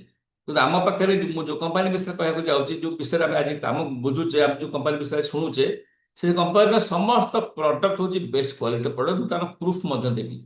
ସେକେଣ୍ଡ ହଉଛି ପ୍ରୁଭେନ୍ ଟ୍ରାକ୍ ରେକର୍ଡ ଅଫ ସକ୍ସେସ୍। ଆମେ ଯୋଉ କମ୍ପାନୀ କି ଯିବା, ଆମେ ଯିବା ପୂର୍ବରୁ ସେ କମ୍ପାନୀରେ କେତେ ସଫଳ ବ୍ୟକ୍ତି ଅଛନ୍ତି ବୁଝିବା ଦରକାର। ଯେ ମୁଁ ଯାଉଛି କମ୍ପାନୀ କି, ଯୋଉ କମ୍ପାନୀରେ ମୁଁ ଜଏନ କରୁଛି, ସେ କମ୍ପାନୀରେ ମୋ ଯିବା ପୂର୍ବରୁ କେତେ ସକ୍ସେସଫୁଲ ଲୋକ ଅଛନ୍ତି, ଏ କମ୍ପାନୀରେ କାମ କରି କେତେ ଲୋକ ସଫଳତା ପାଇଛନ୍ତି। ଯଦି କମ ଲୋକ ସଫଳତା ପାଇଥିବେ ତେବେ ମୁଁ ଗଲେ କଣଟା କରିପାରିବି? तो ये हूँ सेकेंड ऑप्शन जे जदि बहुत लोग सफलता पाई तामें मुझे सेठिकी जीवी तेबे मु 100% माने सफलता पाई परिबी काहे कंपनी किछ प्रॉब्लम नहीं ताकू मते मु प्रूफ करबी जे केते लोग सफलता पाइछन्ती। थर्ड होची easy of doing business. A business जो आमे करिबा हमको सहज हबा दरकार आमे सहज रे बिजनेस करि परथबा हमको नॉलेज जेमति कि मु आज आपन देखंत आपन की संबलपुर बसचंती की राउरकेला रे बसचंती की जगतसिंहपुर बसचंती की कटक रे बसचंती की ढेंकानाल की तालचेर रे बसचंती କିନ୍ତୁ କଥା ଗୋଟେ ହଉଛି ସମସ୍ତଙ୍କୁ ଆମେ ଦେଇପାରୁଛେ ଏଜୁକେସନ ସମସ୍ତଙ୍କୁ ସହଜରେ ଆମେ ଦେଇପାରୁଛେ ଏଜୁକେସନ ଆଉ ସମସ୍ତଙ୍କ ପାଖରେ ସହଜରେ ମଧ୍ୟ ପ୍ରଡକ୍ଟ ପହଞ୍ଚେଇ ପାରୁଛେ ଆମେ ସର୍ଭିସ ଦିନ ରାତି 24 ଘଣ୍ଟା 24x7 ସବୁବେଳେ କହେ ମୋ ଫୋନ 24x7 ଅନ୍ ଅଛି ଯେପର୍ଯ୍ୟନ୍ତ ମୁଁ ଜୀବିତ ଅଛି ଆପଣଙ୍କୁ କେବେ ସର୍ଭିସ ଦବାରେ ଅସୁବିଧା ହବ ନାହିଁ। ଆଉ ମୁଁ ତ ଯିବା ପୂର୍ବରୁ ଏମିତି ସର୍ଭିସ ସେଟଅପ୍ କରିକି ଯାଇଥିବି ଯେ ଲୋକ immediately within 1 hour to 2 hours ଭିତରେ ପ୍ରଡକ୍ଟ ପହଞ୍ଚିବ। ଆଉ କମ୍ପାନୀ ତରଫରୁ ମଧ୍ୟ ବହୁତ ତାର ପଦକ୍ଷେପ ନିଆଯାଇଛି ବହୁତ ଗୁଡେ ପିକଅପ୍ ସେଣ୍ଟର ବହୁତ ଗୁଡେ ଅନଲାଇନ ବ୍ୟବସ୍ଥା ମଧ୍ୟ କରାଯାଇଛି କମ୍ପାନୀ ମଧ୍ୟ ତାକୁ ସପୋର୍ଟ ସର୍ଭିସ କରୁଛି। ଆଉ ଥାର୍ଡ ହଉଛି ଏଜୁକେସନ ସିଷ୍ଟମ ଆଜି ମୁଁ ଆଜି ଏଜୁକେସନ ଦଉଛି ଯଦି ଆଜି ମୁଁ ନ ରହିବି ବି କମ୍ପାନୀର ଏଜୁକେସନ ସିଷ୍ଟମ ଅଛି ହାର୍ଭେଷ୍ଟ ସକ୍ସେସ ଏକାଡେମୀ ଆପଣ ହାର୍ଭେଷ୍ଟ ସକ୍ସେସ ଏକାଡେମୀକୁ ଯଦି ଆପଣ ଲଗ୍ଇନ୍ କରୁଛନ୍ତି ସେଥିରୁ ମଧ୍ୟ ସବୁ ଏଜୁକେସନ ପାଇପାରିବେ ପ୍ଲସ୍ ଲାଇଭ ଏଜୁକେସନ ମଧ୍ୟ ପାଇପାରିବେ କାହିଁକି ନା କମ୍ପାନୀ ତରଫରୁ ପାଖାପାଖି 4,000 ମିଟିଂ होल मंथ रे करा हेउची जूम रे करा हेउची यूट्यूब माध्यम दिया जाउची एवं आपनकर ऑफलाइन माध्यम रे मीटिंग मध्ये करा जाउची विभिन्न एरिया रे ऑल ओवर इंडिया रे मीटिंग चलीची।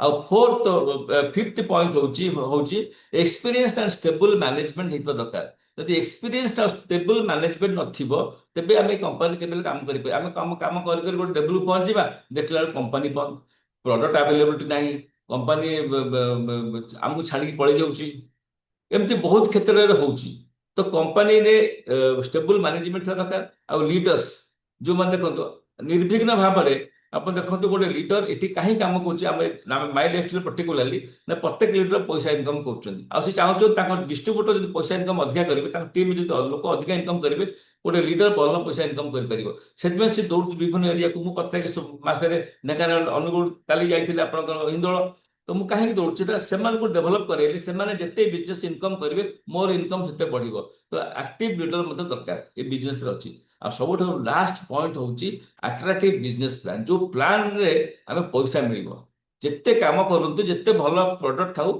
यदि पैसा यदि पॉकेट को न आसीबो हम केबे हेले बिजनेस रे काम करबा इच्छा होबनी ये बिजनेस प्लान मध्ये आगु जो देखिया को जाउची ये बहुत इजी आ सहज रे गोटे साधारण लोक लक्ष लक्ष टका पर week per month per annum income करिवार सुযোଗ मध्ये एथे रहिछि।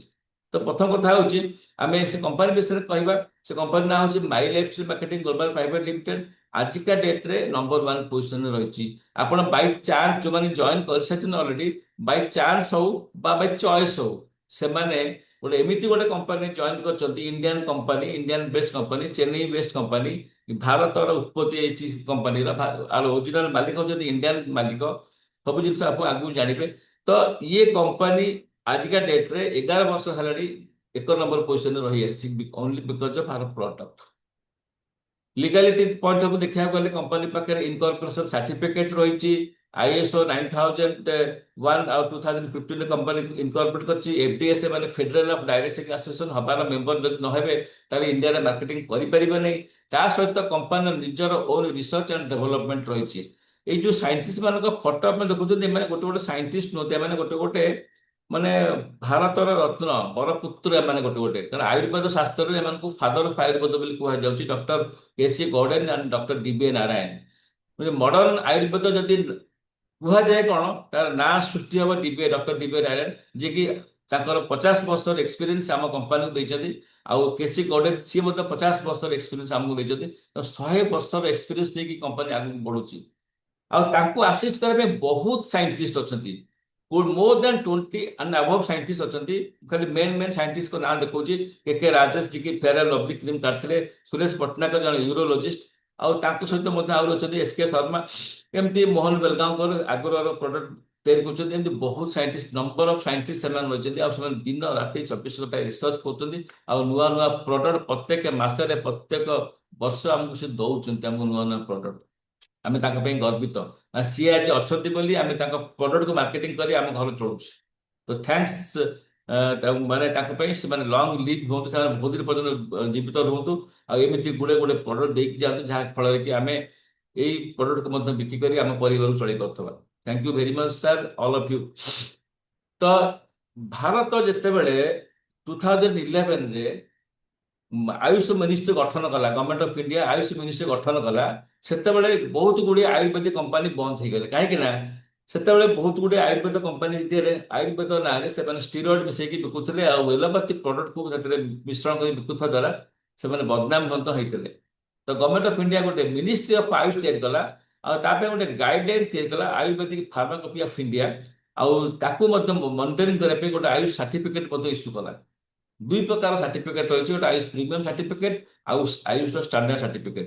ଗଭର୍ଣ୍ଣମେଣ୍ଟ ଅଫ ଇଣ୍ଡିଆର ଯୋଉ ଆୟୁର୍ବେଦିକ ଫାର୍ମାକୋପି ଅଫ ଇଣ୍ଡିଆ ରହିଛି, ତେବେ 7 ଭଲ୍ୟୁମ ମାନେ ଏଡିସନ ରହିଛି।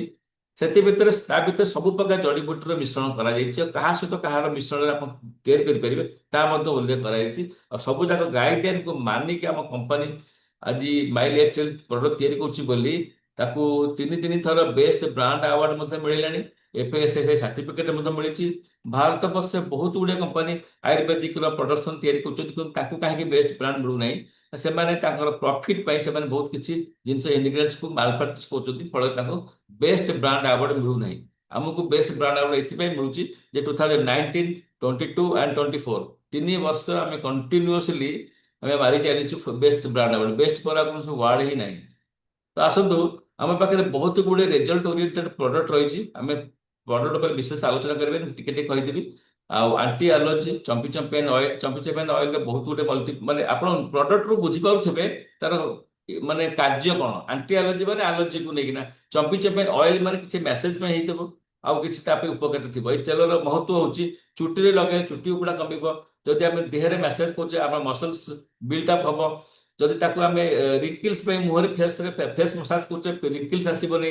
ସେଇ ତେଲକୁ ଯଦି ଆଣ୍ଠୁଗଣ୍ଠିରେ ମସାଜ କରୁଛେ, ଆଣ୍ଠୁଗଣ୍ଠି ପେନ୍ ପଳେଇବ। ସେଇ ତେଲକୁ ଯଦି ଆମେ ପାଦ ତଳରେ ମସାଜ କରୁଛେ, ଥଣ୍ଡା ବି ପଳେଇବ। ସେଇ ତେଲକୁ ଯଦି ନାହିରେ ପକଉଛେ, ଆମ ପେଟ ପେନ୍ ମଧ୍ୟ ପଳେଇବ। ଏମିତି ବହୁତ ଜିନିଷ ରହିଛି। ତା ସହିତ ଆମ ପାଖରେ ଆସୁଛି ନ୍ୟାଚୁରାଲ କ୍ୟାଲସିୟମ, ଗାଈ କଷକ ତିଆରି, ଯୋଉଟା କି ଆମ ଷ୍ଟୋନ ହବ ନାହିଁ। ଆଉ ଯୋଉ ଡେଲି ଡିଟକ୍ସ ଟକ୍ସିନ ବଡି ଭିତରୁ ବାହାର କରିଦେବ, ବଡି ଭିତରକୁ ପରିଷ୍କାର କରିବା ପାଇଁ।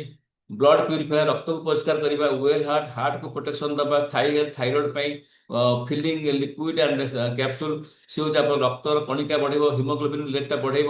ତା ସହିତ ଆମର ଆସୁଛି ଲିଭର ପାଇଁ ଲିଭ୍ ଏଗେନ୍, ଆଉ ତାର କ୍ୟାପସୁଲ ଆସୁଛି, ତାର ଟନିକ ମଧ୍ୟ ଆସୁଛି। ମ୍ୟାନ୍ ଶକ୍ତିମାନ, ଆପଣ ସେକ୍ସ କାପାସିଟି ବଢେଇବ। ତା ସହିତ ଆସୁଛି ଇମ୍ୟୁନୋଥ୍ରୀ, ଆପଣ କନଷ୍ଟିପେସନ ଦୂର କରିବ, ଇମ୍ୟୁନିଟି ଡେଭଲପ କରିବ, ସ୍କିନ୍ ପ୍ରୋବ୍ଲେମ, ଆଇ ପ୍ରୋବ୍ଲେମ ଭଲ କରିବ। କଫନିଲ କାଶ ପାଇଁ, ଆପଣଙ୍କ ବିଲୋ 37 ଟେମ୍ପରେଚରକୁ ଲୋ କରିବ। ଜ୍ୱର ଆସୁଥିଲେ ବିଲୋ 37 ଖାଇଲେ ଆପଣ ଜ୍ୱର ଆସିବନି, ତାକୁ ମଧ୍ୟ ଦିନକୁ 2ଟା 3ଟା 4ଟା ଖାଇପାରିବା। କାହିଁକିନା ଏସବୁ ଯେତେବେଳେ ଆପଣ ଜ୍ୱର ଆସୁଥିବ ତାକୁ ଖାଇଲେ ସେଟା ଚିରେ, ତା ପତ୍ର ଚିରେଇଛି, ଆପଣ ଜ୍ୱର ଲେବୁଲ କମିକି ରହିବ। Yuri plus liquid and capsule, Yuri plus ଆମର କିଡନୀର ଷ୍ଟୋନ ଭଲ ହଉଛି, ଆପଣଙ୍କର କିଡନୀ କୁ ରିପେୟାର କରୁଛି, ୟୁରିଆ କ୍ରିଏଟିନିନ୍ କମାଉଛି, କିଡନୀକୁ ମେଣ୍ଟେନ କରାଉଛି, ବାରମ୍ବାର ପରିଶ୍ରମରୁ ମୁକ୍ତି ରଖୁଛି। ସାଇକ୍ଲୋବା ଓମେନ କମ୍ପାନୀର କାମ ହଉଛି ଲେଡିଜ ମାନଙ୍କ ପ୍ରୋବ୍ଲେମ, ଓଭାରିରେ ସିଷ୍ଟ, ପିସିଓଡି, ପିସିଓଏସ୍ ଯୋଉମାନଙ୍କୁ ହେଇଛି ସେମାନଙ୍କ ପାଇଁ ଏଇଟା one of the best product. ଆଉ ଯୋଉମାନଙ୍କ ଇରେଗୁଲାର ହଉଛି ପିରିୟଡ, ସେମାନଙ୍କ ପାଇଁ ମଧ୍ୟ ଅଛି ଓମେନ କମ୍ପାନୀ। ଆଉ ତା ସହିତ ଆମ ପାଖରେ ଅଛି ନୋବଜନା କ୍ୟାପସୁଲ, ଆଇଶ୍ୱାସ ଆସ୍ତମା ପାଇଁ। ତା ସହିତ ଆଇ ଏନର୍ଜି, ଆଜିକାଲି ଡେଟ୍ରେ ଆମେ ବହୁତ ପ୍ରକାର ଇଲେକ୍ଟ୍ରୋନିକ ଆଇଟମ ୟୁଜ କରୁଛେ, ମୋବାଇଲ ଲାପଟପ ୟୁଜ କରୁଛେ, କମ୍ପ୍ୟୁଟର ୟୁଜ କରୁଛେ।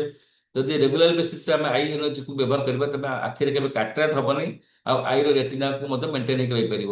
ପ୍ରୋ ନାସିକା ହଉଛି ରାଜାର କଞ୍ଜେସନ ଦୂର କରାଇବ।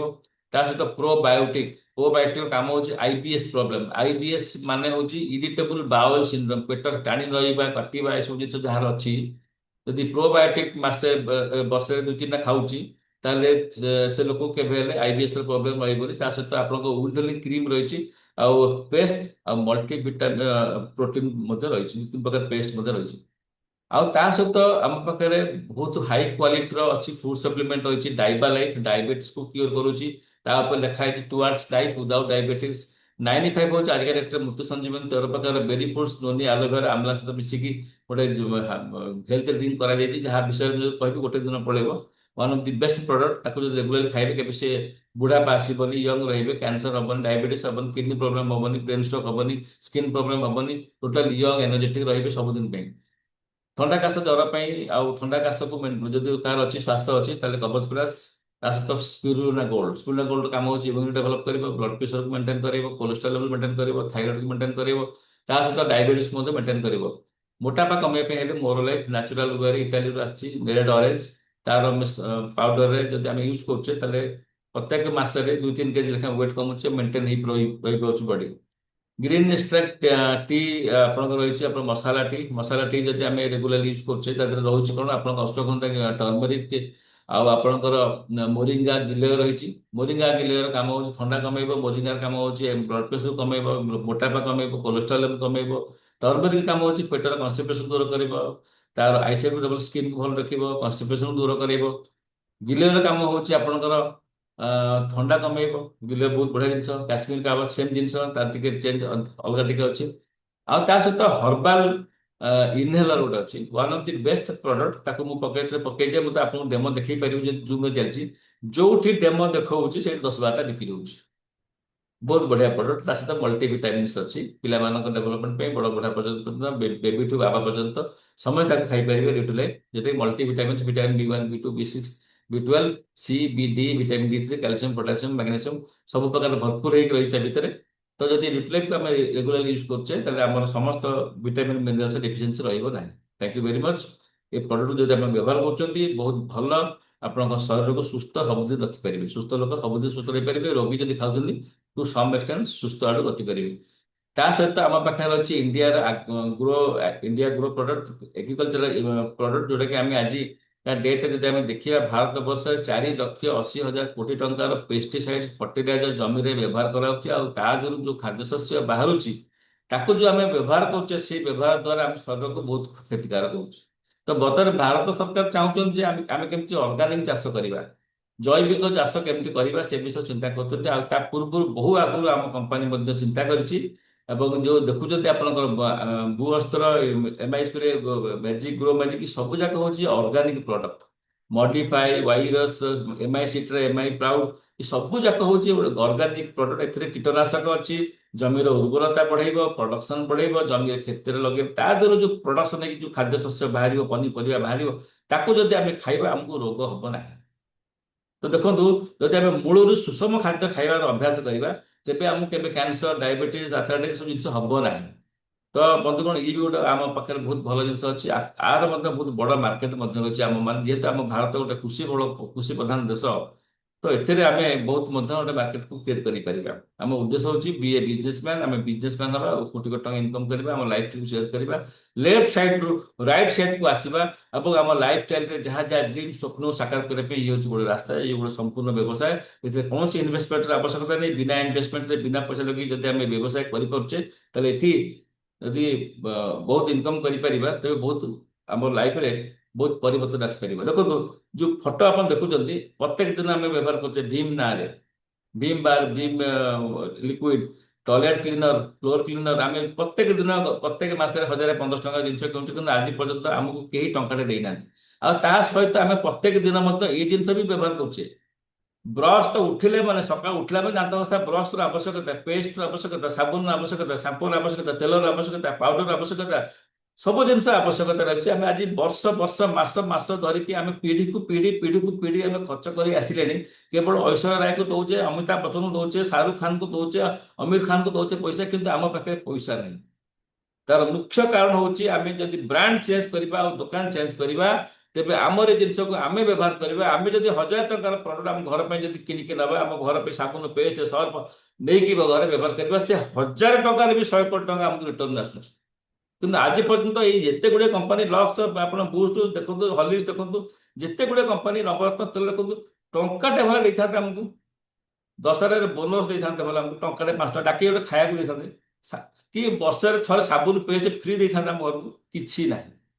किंतु ये देखो आम दुकान चेंज करवा ब्रांड चेंज करवा आम परिवार सुस्थ रहा जदि आम प्रमोट करवा अन्य मानक शिखेबा तुम ये व्यवसाय कर तुम घर को पैसा आसो से बिजनेस करेंगे व्यवसाय आप पैसा पाइबे। सिंपल जिनस को आम क्रिटिकाल कर दौचे बहुत सिंपल जिन बहुत इजी बेकार जिन लोक चेन लोक कहते हाँ लोक चेन गढ़ा जिनस चेन बनवा जिन जमा नुह आज्ञा चेन बने भारत वर्ष में जो लक्स साबुन बिकुं पेस्ट बिक्री हो चेन में बिक्री हो चेन में बिक्री होनी एटी जहाँ से हम आम जब लोक आम टीम भितर सामिल करें आम गोटे ग्रुप काम करवा जो लेफ्ट साइड रे आम आम रईट साइड आसा राइट साइड कौन कर पैसिव इनकम कर ବହୁତ ଲୋକଙ୍କୁ ଏ ବ୍ୟବସାୟ ଭିତରକୁ ସେମାନେ ଟାଣିକି ଆଣୁଛନ୍ତି। ସୋ ଦ୍ୟାଟ୍ ଦେଖନ୍ତୁ ଗୋଟେ ଏକ୍ସାମ୍ପଲ ଦଉଛି, ଯେତେବେଳେ ଜିଓ ଲଞ୍ଚ କଲା, ସେ ଟୋଟାଲି ଫ୍ରି ଅଫ୍ କଷ୍ଟରେ ସମସ୍ତଙ୍କୁ ବାଣ୍ଟିଲା ଜିଓ କନେକ୍ସନ। 130 କୋଟି ଲୋକ ଜଏନ୍ କରିଗଲେ। ତାପରେ ହଠାତ୍ ଦିନେ କହିଲା ଯେ ମତେ ଯଦି ଆପଣ 300 ଲେଖା ନ ଦବ ତମେ ତା ପର୍ଯ୍ୟନ୍ତ ଲାଇନ କଟିଯିବ। ତ ସମସ୍ତେ କଣ କରି 300 ଲେଖା ଆରାମରେ ବାଧ୍ୟରେ ଦବା ପାଇଁ, କାରଣ ଅଭ୍ୟାସ ପଡିଯାଇଛି। ଆଉ ଜିଓର ଟିକେ ଡାଟା ଭଲ, ତାର ଫାଇବର କନେକ୍ସନ ବଢିଆ। ତ କଣ କଲେ ଲୋକ 300 ଲେଖା ପକେଇଲେ। ଭାବନ୍ତୁ 3 ବର୍ଷରେ ମାଗଣା ଦେଇଥିଲେ, ଏକା ଦିନରେ ଉଠେଇଦେଲା ପଇସା। ତ ଏଠି କଣ କରାଗଲା ନା ଟିମ୍ ୱାର୍କ। କରୋନା ସମୟରେ ସମସ୍ତଙ୍କ ମୋବାଇଲ ଚାଲିଥିଲା, ତେଣୁ ସିଏ ପଇସା ଇନକମ କରୁଥିଲା। କରୋନା ସମୟରେ ଆମ ପାଖରେ ଲୋକ ବହୁତ ଥିଲେ, ସମସ୍ତେ କବଚ ପ୍ଲସ୍ କଫି ରୋଲନ ସବୁ ନଉଥିଲେ, ଆମେ ଇନକମ କରୁଥିଲୁ।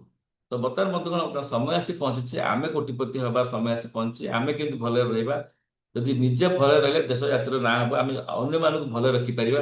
ଆମେ ଗୋଟେ ଅପରଚ୍ୟୁନିଟି ମୁଁ ସେୟାର କଲି, ଏଇ ବିଜନେସ ଏଇ ପ୍ରଡକ୍ଟ ମାଧ୍ୟମରେ ଆପଣ ନିଜକୁ ନିଜେ ସୁଧାରି ପାରିବେ। ଏଠି ସିମ୍ପଲ, ଏଠି ଆହୁରି ମଧ୍ୟ ନୂଆ କିଛି ପ୍ରଡକ୍ଟ ମଧ୍ୟ ଲଞ୍ଚ କରିছে ଏବେ ଭିଭୋଟା।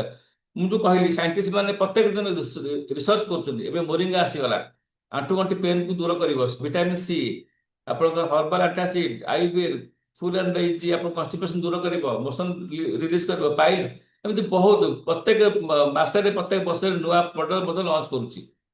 ତ ଆସନ୍ତୁ ଆଜିର ଏଇ ଯୋଉ ବିଜନେସ କୁ ଆମେ ଦେଖିଲେ ଆମର କନଫିଡେନ୍ସ ଆସିଲା। ଯୋଉ ପ୍ରଡକ୍ଟ କୁ ନେଇକି ଆଜି ଆମେ ଗର୍ବିତ କାହିଁକି ନା ପ୍ରତ୍ୟେକଟି ପ୍ରଡକ୍ଟ ଆମର ବଢିଆ ରେଜଲ୍ଟ ଦଉଛି, ଭଲ କାମ କରୁଛି। ଆଉ ଯୋଉଠି ପ୍ରଡକ୍ଟ ନିଜେ ନିଜର ମାର୍କେଟିଂ କରୁଛି, ପ୍ରଡକ୍ଟ ନିଜେ ନିଜର ମାର୍କେଟିଂ ତିଆରି କରୁଛି ମାର୍କେଟରେ, ସେଠି କେବେ ହେଲେ ଆପଣଙ୍କ ବିଜନେସ ବନ୍ଦ ହବ ନାହିଁ। ଆପଣଙ୍କ କିଛି ବାଧୁନି, କେବଳ ଆପଣ ମାନେ ପ୍ରଡକ୍ଟକୁ ନେଇକିନା ଲୋକଙ୍କ ପାଖରେ ପହଞ୍ଚୁଛନ୍ତି, ଆଉ ଇନଫର୍ମେସନ ଦଉଛନ୍ତି, ଆଉ କହୁଛନ୍ତି ବ୍ରାଣ୍ଡ ଚେଞ୍ଜ କରିବା, ପ୍ରଡକ୍ଟକୁ ଚେଞ୍ଜ କରିବା, ଇନକମ କରିବା, ଲୋକଙ୍କୁ ସାମିଲ କରିବା ଆମ ବ୍ୟବସାୟ ଭିତରେ। ଏତିକି ସିମ୍ପଲ କାମ। କୋଉଠି ବୁଲି ବୁଲି ବିକିବାର ନେଇ, ଘରେ ଘରେ ବିକିବାର ନେଇ। ଆମ ମୋବାଇଲ ଫୋନରେ 500 1000 ଫୋନ ନମ୍ବର ବାହାରିବ। ପ୍ରତ୍ୟେକଟି ପରିବାର ପାଇଁ 1000-1500 ଟଙ୍କା ଜିନିଷ ଦରକାର ହଉଛି ହିଁ ହଉଛି।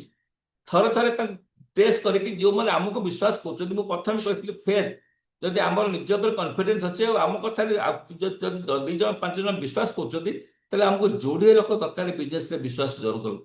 ସେ ଯୋଡ଼ିଏ ପରିବାର ଯଦି ଆମର ବିଶ୍ୱାସ ଜନକ ଲୋକ ହଉଛନ୍ତି, ଆଉ ପ୍ରତ୍ୟେକ ମାସରେ ସେ 1000 ଟଙ୍କା ପରଚେସ୍ କରୁଛନ୍ତି, ତାହେଲେ କୋଟି କୋଟି ଟଙ୍କାର ବ୍ୟବସାୟ ହେଇଯିବ ତା ଭିତରେ। ତ ଜିନିଷ ହଉଛି ଏଠି ବିଜନେସ ପ୍ଲାନ ଆସିବା ପୂର୍ବରୁ ମୁଁ ଖାଲି ଏତିକି କହିବି, ଇଏ ହଉଛି ହାଇବ୍ରିଡ ବିଜନେସ ପ୍ଲାନ। ଏଠି ୱିକଲି ପେ ଆଉଟ୍ ଅଛି, ମନ୍ଥଲି ପେ ଆଉଟ୍ ଅଛି, ଆଉ ଇୟରଲି ପେ ଆଉଟ୍ ମଧ୍ୟ ରହିଛି। ତା ସହିତ ନୋ ଡିଫରେନ୍ସ ଏମାଉଣ୍ଟ ପରସେଣ୍ଟେଜ, ସମସ୍ତଙ୍କ ପାଇଁ ସମାନ କରିଦେଇଛି କମ୍ପାନୀ, ଗୋଟିଏ ପରସେଣ୍ଟେଜ। ଆଉ ଦ୍ୟାଟ୍ ଟୁ ପରେ ନୋ ବିଜନେସ ଟାର୍ଗେଟ ଭଲ୍ୟୁମ କିଛି ନାହିଁ, କୌଣସି ଟାର୍ଗେଟ ନାହିଁ, ଅନଲିମିଟେଡ ଡେଥ୍ ପର୍ଯ୍ୟନ୍ତ ବିଜନେସ କରିପାରିବେ। ଆଉ ଏଠି ଆପଣମାନଙ୍କୁ କମ୍ପାନୀ ରିକ୍ୱେଷ୍ଟ କରିଛି ଯେ ଆଇଡି କୁ ଲାଇଫ ଟାଇମରେ ଥରେ ଆକ୍ଟିଭ କରିବା ପାଇଁ ପଡିବ 3750 ବିଜନେସ ଭଲ୍ୟୁମରେ। ବିଜନେସ ଭଲ୍ୟୁମ କଣ ନା ଆପଣ ଯୋଉ ପ୍ରଡକ୍ଟ ସବୁ ଦେଖେଇଲି, ସେ ଦିଟା କ୍ୟାଟାଗୋରୀର ପ୍ରଡକ୍ଟ ଅଛି। ଯୋଉଟା ହେଲ୍ଥ ଆଉ ଫୁଡ ସପ୍ଲିମେଣ୍ଟ ଅଛି, ସେ ହଉଛି ଆପଣଙ୍କ 75 କ୍ୟାଟାଗୋରୀ। ଆଉ ଯୋଉଟା ଡେଲି ୟୁଜେସ ର ଦେଖେଇଲି, ସେ ହଉଛି 35 କ୍ୟାଟାଗୋରୀର ପ୍ରଡକ୍ଟ। ଯଦି ହେଲ୍ଥ ଆଉ ଫୁଡ ସପ୍ଲିମେଣ୍ଟର ପ୍ୟାକେଜ ଆପଣ ନେଉଛନ୍ତି, ତାହେଲେ ସେ ପ୍ୟାକେଜର 1000 ଟଙ୍କାରେ ହଉଛି 750 ବିଜନେସ ଭଲ୍ୟୁମ। ଆଉ ଯଦି ଆପଣ ଡେଲି ୟୁଜେସ ର ନେଉଛନ୍ତି 1000 ଟଙ୍କା 350 ହଉଛି ବିଜନେସ ଭଲ୍ୟୁମ। ତ କମ୍ପାନୀ କହୁଛି ଯେ ପ୍ରତ୍ୟେକ ଡିଷ୍ଟ୍ରିବ୍ୟୁଟର ଲାଇଫ ଟାଇମରେ ଥରେ 3750 ଟଙ୍କାର ବିଜନେସ ଭଲ୍ୟୁମ କରିବାକୁ ବାଧ୍ୟ, ଲାଇଫ ଟାଇମରେ ଥରେ। ତ ଲାଇଫ ଟାଇମ ଯୋଉ ଥରେ ଆପଣ ବିଜନେସରେ ଭଲ୍ୟୁମ କରିବେ 3750, ଆପଣ G35 ଆଉ G75 ମିଶେଇକି କରିପାରିବେ, ନହେଲେ କେବଳ G75 ନହେଲେ G35 କରିପାରିବେ। ଆଉ ଦାଟୁ ସିଏ କମ୍ପଲସରି ମଧ୍ୟ ନୁହଁ ଯେ ଆପଣ ଆଟ୍ ଏ ଟାଇମ ଦେଇକିନା କରନ୍ତୁ। ଆପଣ ଆପଣଙ୍କ ନିଜର ଯାହା 500-1000 ଯୋଉ ଡେଲି ମନ୍ଥଲି ୱେର ପରଚେଜ କରିବେ, ସେଇ ପରଚେଜ ମଧ୍ୟ ଯଦି ଆପଣଙ୍କ ଆଇଡିରେ ହଉଛି, ସେ ମଧ୍ୟ ଧୀରେ ଧୀରେ 500 ହେଇକି 10 ଥର ମଧ୍ୟ ଆପଣ ଆଇଡି ଆକ୍ଟିଭ ହେଇପାରିବ। 1000 କରି ମଧ୍ୟ ଆଇଡି ଆକ୍ଟିଭ କରିପାରିବେ। 10,000 5,000 ଆଟ୍ ଏ ଟାଇମ ମଧ୍ୟ ଆଇଡି ଆକ୍ଟିଭ କରିପାରିବେ। ତ ବହୁତ ଇଜି ମଧ୍ୟ କରିଛି କମ୍ପାନୀ। ତ ଯେତେବେଳେ ଆପଣ ଜଏନ୍ କରୁଛନ୍ତି, କମ୍ପାନୀ 10 ପ୍ରକାର ଇନକମ ଦଉଛି। 9 ପ୍ରକାର ମୁଁ ଲେଖିଛି, ଏବେ ନୂଆ ଇନକମ ଗୋଟେ ଷ୍ଟାର୍ଟ ହେଇଛି, 10 ପ୍ରକାର ଇନକମ। ତ ଯୋଉଟା ଟିମ୍ ଡେଭଲପମେଣ୍ଟ ଇୟରଲି ଫଣ୍ଡ ବୋନସଟା, ଏଠି 10 ପ୍ରକାର ଇନକମ ରହିଛି। ଫାର୍ଷ୍ଟ ଇନକମ ହଉଛି ଆପଣଙ୍କ ରିଟେଲ ପ୍ରଫିଟ। ସେକେଣ୍ଡ ଇନକମ ରହୁଛି ଆପଣଙ୍କ ସେଲ୍ସ ଟର୍ନଓଭର ପ୍ରଫିଟ ବୋନସ, ଯୋଉଟା କି ୱିକଲି ଆସିବ। ଆଉ ବାକି ହଉଛି ସବୁ ଯାକ ହଉଛି ମନ୍ଥଲି। ଆପଣ କେବଳ ଯଦି ୱିକଲି ଉପରେ ଫୋକସ କରୁଛନ୍ତି, ତାହେଲେ କଣ ହବ, ଯୋଉଟା ସେଲ୍ସ ଟର୍ନଓଭର ବୋନସ ଉପରେ ଫୋକସ କରୁଛନ୍ତି, ବାକି ଆପେ ଆପେ ସେ ଆଚିଭମେଣ୍ଟ ହେଇକା ଯିବ। ମୁଁ କେବେ ହେଲେ ମନ୍ଥଲି ଉପରେ କୌଣସି ମନ୍ଥଲି ଉପରେ ଫୋକସ କରିନାହିଁ ଆଜି ପର୍ଯ୍ୟନ୍ତ, ସିଏ ଅଟୋମେଟିକାଲି ଆସୁଛି ମୋର ମନ୍ଥଲି। ତ ଏବେ ଟିମ୍ ଡେଭଲପମେଣ୍ଟ ବୋନସ ଗୋଟେ ଇୟରଲି କମ୍ପାନୀ ଏମିତି ବୋନସ ଦଉଛି। ଆମେ ଯଦି କୌଣସି କମ୍ପାନୀରେ କାମ କରୁଛେ, ବର୍ଷକୁ 10ରେ ଆମକୁ ବୋନସ ମିଳେ। ସେ କେତେ ମିଳେ ନା 8.33% ମିଳେ, ବା 1.66% ବା 10% ମାକ୍ସିମମ୍ ଆମକୁ ବୋନସ ମିଳେ। ଦଶହରା ପରେ ଦୀପାବଳିରେ ଆପଣଙ୍କୁ ବୋନସ ମିଳେ। କିନ୍ତୁ ଇଏ କମ୍ପାନୀ ଦଉଛି ଆପଣଙ୍କୁ 30% and 45%। ଟାର୍ଗେଟ ହଉଛି କଣ? ଟାର୍ଗେଟ ଛୋଟ ଟାର୍ଗେଟ ରହିଛି, ସେ ଟାର୍ଗେଟ ଯଦି ଆଚିଭମେଣ୍ଟ ଆମେ କରୁଛେ 30% ବୋନସ୍ ଦଉଛି। ଭାବନ୍ତୁ ଟୋଟାଲ ହୋଲ ଇନ୍ ମନ୍ଥର ଇୟର ଇନକମ୍ ଉପରେ 30% ଆପଣ ଦବ। ତ ମୁଁ ହିସାବ କରୁଥିଲି ମୋର ହୋଲ ଇୟର ଇନକମ୍ରେ ମୋର ଯଦି ମନ୍ଥଲି ଇନକମ୍ 30% ଯଦି ଆସେ, ପାଖାପାଖି ମନ୍ଥ ଏଣ୍ଡ ଇୟର ଏଣ୍ଡରେ 1.5 ଲକ୍ଷ ଟଙ୍କା ପାଖାପାଖି ଗୋଟେ ସିଙ୍ଗଲ ଇନକମ୍ ମୋର ହବ, ଟୋଟାଲ ଇନକମ୍। ତ ଏଇ 9 ପ୍ରକାର ଇନକମ୍ ଅଛି। ଆସନ୍ତୁ ଆମେ ଦେଖିବା ଧୀରେ ଧୀରେ ଆପଣଙ୍କ ରିଟେଲ ପ୍ରଫିଟ୍ କଣ। ଯେମିତି କହିଲେ ଆପଣଙ୍କ ଲିଭ୍ ଭେଗାନ ଗୋଟେ ଏକ୍ସାମ୍ପଲ ଦଉଛି। ଲିଭ୍ ଭେଗାନ ହଉଛି ଲିଭର ପାଇଁ, ଆପଣଙ୍କ ଏସିଡିଟି ହଉ, ଗ୍ୟାସ୍ ହଉ, ଫ୍ୟାଟି ଲିଭର ହଉ, ସ୍ଲଜିସ୍ ଲିଭର ହଉ, ଲିଭର ଫୁଲି ଯାଇଛି, ଲିଭର ଯାବତୀୟ ସମସ୍ୟାକୁ ଯଦି ଆପଣ ଚାହୁଁଛନ୍ତି ଭଲ କରିବା ପାଇଁ, ହେପାଟାଇଟିସ୍ ଠୁ ଆରମ୍ଭ କରିକି ଯେତେ ପ୍ରକାର ଜଣ୍ଡିସ୍ ଠୁ ଆରମ୍ଭ କରିକି, ତ ଲିଭ୍ ଭେଗାନ ହଉଛି one of the best product. ଆଉ ଆମର ହାଇଏଷ୍ଟ ସେଲିଂ ଆଇଟମ୍ ହଉଛି ଲିଭ୍ ଭେଗାନ। ତା ଦାମ ହଉଛି 198 ଯଦି ଆପଣ ଡିଷ୍ଟ୍ରିବ୍ୟୁଟରସିପ ନେଉଛନ୍ତି, ଆଉ ଏମଆରପି ହଉଛି 264। ଯଦି କାହାକୁ ଆପଣ ଦଉଛନ୍ତି କୌଣସି ରିଟେଲରେ, କୌଣସି ସାଙ୍ଗସାଥି ଭାଇ ବନ୍ଧୁ ଗୋଟେ ମାଉଥ ପବ୍ଲିସିଟି ଦଉଛନ୍ତି ଯେ ମୁଁ ଖାଇକି ମୋର ଗ୍ୟାସ୍ ଭଲ ହେଇଛି ଆଉ ତୁ ମଧ୍ୟ ଖା ତୋର ଗ୍ୟାସ୍ ଭଲ ହବ, ତ ସେଇ ହିସାବରେ ଯଦି କାହାକୁ ଦଉଛନ୍ତି ତାହେଲେ ଏମଆରପି ଯଦି ଦଉଛନ୍ତି ତାହେଲେ 66 ରୁପିସ୍ ଆପଣ ପ୍ରଫିଟ୍ କରୁଛନ୍ତି। ଆଉ ଯାହାକୁ ଦଉଛନ୍ତି ସେ ବାରମ୍ବାର ଯଦି ମାଗୁଛି, ସେଇ ହଉଛି ଆପଣଙ୍କ ନେକ୍ସଟ ଡିଷ୍ଟ୍ରିବ୍ୟୁଟର ଆପଏଣ୍ଟମେଣ୍ଟ ହବ, ସିଏ ମଧ୍ୟ ବିଜନେସ୍ କରିକି ଆଗକୁ ଯିବ। ଇଏ ହଉଛି first retailing use and promote. ଆମେ ୟୁଜ୍ କରିବା, ଆମକୁ ଭଲ ଲାଗିଲେ ଆମେ ଅନ୍ୟକୁ ପ୍ରମୋଟ କରିବା, ଇଏ ହଉଛି ବିଜନେସର ମେନ୍ ଉଦ୍ଦେଶ୍ୟ। ଏଥିରେ କୌଣସି ଜିନିଷ ଇନଭେଷ୍ଟମେଣ୍ଟ ନାହିଁ, କାହିଁକିନା ଆମେ ନିଜ ପାଇଁ କିଛି କିଣିଲେ, ନିଜେ ୟୁଜ୍ କଲେ, ଆଉ ତାକୁ ଭଲ ଲାଗେ ଯଦି ଆମେ ଅନ୍ୟକୁ କହୁଛେ, ଆଉ ଅନ୍ୟକୁ ନବା କହିବା ଭିତରେ ଯୋଉ ପ୍ରଫିଟ୍ ହଉଛି ଦ୍ୟାଟ୍ ଇଜ କଲ୍ଡ ଆମର ରିଟେଲ ପ୍ରଫିଟ୍। ତ ସେମିତି ଆମର ଆସୁଛି ଆମର ଇଏ ଆସୁଛି ଆପଣ 95 ହଉଛି one of the best product, ଯୋଉଟା 4000 ଟଙ୍କା ତାର ଏମଆରପି ଅଛି, ଡିପି ହଉଛି 3245। ଯଦି ଗୋଟେ ଆମେ ବିକୁଛେ 825 ଟଙ୍କାର ପ୍ରଫିଟ୍ ରହୁଛି ରିଟେଲ ପ୍ରଫିଟ୍। ମୁଁ ଏଠି ପ୍ରତ୍ୟେକ ମାସରେ 4ଟା 5ଟା 6ଟା 7ଟା ବିକି ଦଉଛି ନିଜ ଏଫର୍ଟରେ। ତ ଭାବନ୍ତୁ ଯୋଉମାନେ ନଉଛନ୍ତି 95, one of the best product. ଆମର ପ୍ରଡକ୍ଟ ଏଣ୍ଡ ପ୍ରୋଗ୍ରାମ ଆପଣ ଡିଟେଲ୍ସ କହିବି, ଆଠାରୁ ଭଲ ପ୍ରଡକ୍ଟ ଦୁନିଆରେ ନାହିଁ ସଂସାର ପାଇଁ।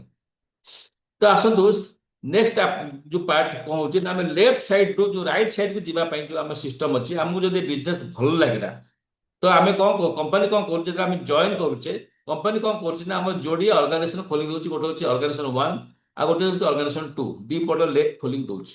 ଆଉ ସେ କହିଦଉଛି ଯେ 10,000 ଟଙ୍କା ଯଦି କିଏ ପରଚେଜ କରୁଛି ତାର 7,500 ହଉଛି ବିବି, ତାରି ଉପରେ ଆପଣ ପରସେଣ୍ଟେଜ ମିଳିବ 12% ସମସ୍ତଙ୍କ ପାଇଁ। ନ୍ୟୁ ଜଏନିଂରେ 12% ଆଉ ରିପରଚେଜ ମଧ୍ୟ 12%। ଯିଏ ଆଜି ଜଏନ୍ କରୁଛି ତାକୁ 12%, ଯିଏ ଗତକାଲି ଆସି ଜଏନ୍ କରିଥିଲା ତାକୁ ମଧ୍ୟ 12%। ଆମର ହରିଶ ସେଠିକର ସାର୍ ମଧ୍ୟ 12%, କମ୍ପାନୀର ମ୍ୟାନେଜମେଣ୍ଟକୁ ମଧ୍ୟ 12%।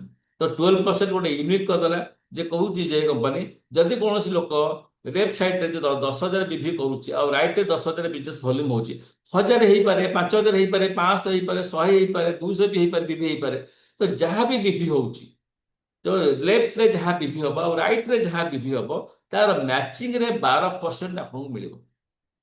ଯଦି କୋଉଠି ନ ବୁଝିପାରୁଛନ୍ତି ହାତ ରେସ୍ କଲେ ମୁଁ ଆପଣଙ୍କୁ ଡିଟେଲ୍ସ ବୁଝେଇଦେବି, ବା ଆପଣଙ୍କୁ ମୋତେ ଫୋନ କଲେ, ମୁଁ ଲାଷ୍ଟ ମୋ ନମ୍ବର ଦିଆହେଇଥିବ, ଆପଣ ମୋତେ ଏନି ଟାଇମ୍ 24/7 ମୋତେ ଫୋନ କଲେ, କୋଉଠି ଯଦି ଆପଣ ଡାଉଟ୍ ରହୁଛି, ଆଇ କ୍ୟାନ୍ ଏକ୍ସପ୍ଲେନ୍ ୟୁ, ପୁରା ଭଲ ଭାବରେ ଏକ୍ସପ୍ଲେନ୍ କରିପାରିବି।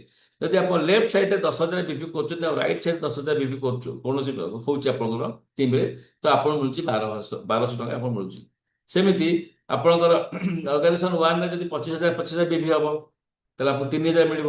50,000 ବିଭି ହେଲା 6,000। ତାର ଟିମ୍ ବଢୁଛି, ଲୋକଙ୍କର ପାଖରେ ଚାହିଦା ବଢୁଛି, କାରଣ ପ୍ରଡକ୍ଟ ଯେହେତୁ କାମ କରୁଛି, ଲୋକଙ୍କ ଡିମାଣ୍ଡ ବଢୁଛି। ଧୀରେ ଧୀରେ ଆପଣ ଟିମର ଯଦି ଗ୍ରୋଥ କରୁଛନ୍ତି, ପ୍ରତ୍ୟେକ ଲୋକ ଯଦି 2 ଜଣଙ୍କୁ ଆଣିକି ପ୍ରଡକ୍ଟ ଦଉଛନ୍ତି, ଆଉ ସେ 2 ଜଣ ଯଦି 4 ଜଣଙ୍କୁ ଦଉଛନ୍ତି ପ୍ରଡକ୍ଟ, ଧୀରେ ଧୀରେ ଧୀରେ ଧୀରେ ଆପଣ ପ୍ରଡକ୍ଟର ମାନେ ମାର୍କେଟର ସରାଉଣ୍ଡିଙ୍ଗସ ବଢୁଛି।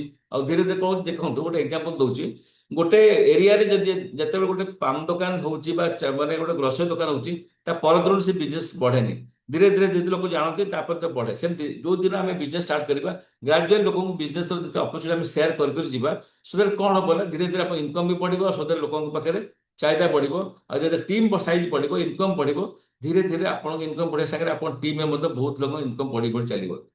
ଆଉ ତାପରେ ଏଇ ବିଜନେସ୍ ହଉଛି କ୍ୟାରି ଫରୱାର୍ଡ ବିଜନେସ୍। ଆପଣ ଗୋଟେ ପଟେ ଯଦି ଅଧିକ ବିଭି ହଉଛି ଆଉ ଗୋଟେ ପଟେ କମ ବିଭି ହଉଛି, ଆଉ ଯୋଉ ପଟେ ଅଧିକ ବିଭି ହେଇଥିବ ସେପଟେ ବିଜନେସ୍ ର ମ୍ୟାଚିଂ ପରେ ବାକିଟା ରେଷ୍ଟଟା କ୍ୟାରି ଫରୱାର୍ଡ ରହିବ, ସେ କେବେ ବି ଲ୍ୟାପ୍ସ କରିବ ନାହିଁ। ଲେଫ୍ଟ ରାଇଟ୍ ବିଭି କେବେ ବି ଲ୍ୟାପ୍ସ କରିବ ନାହିଁ।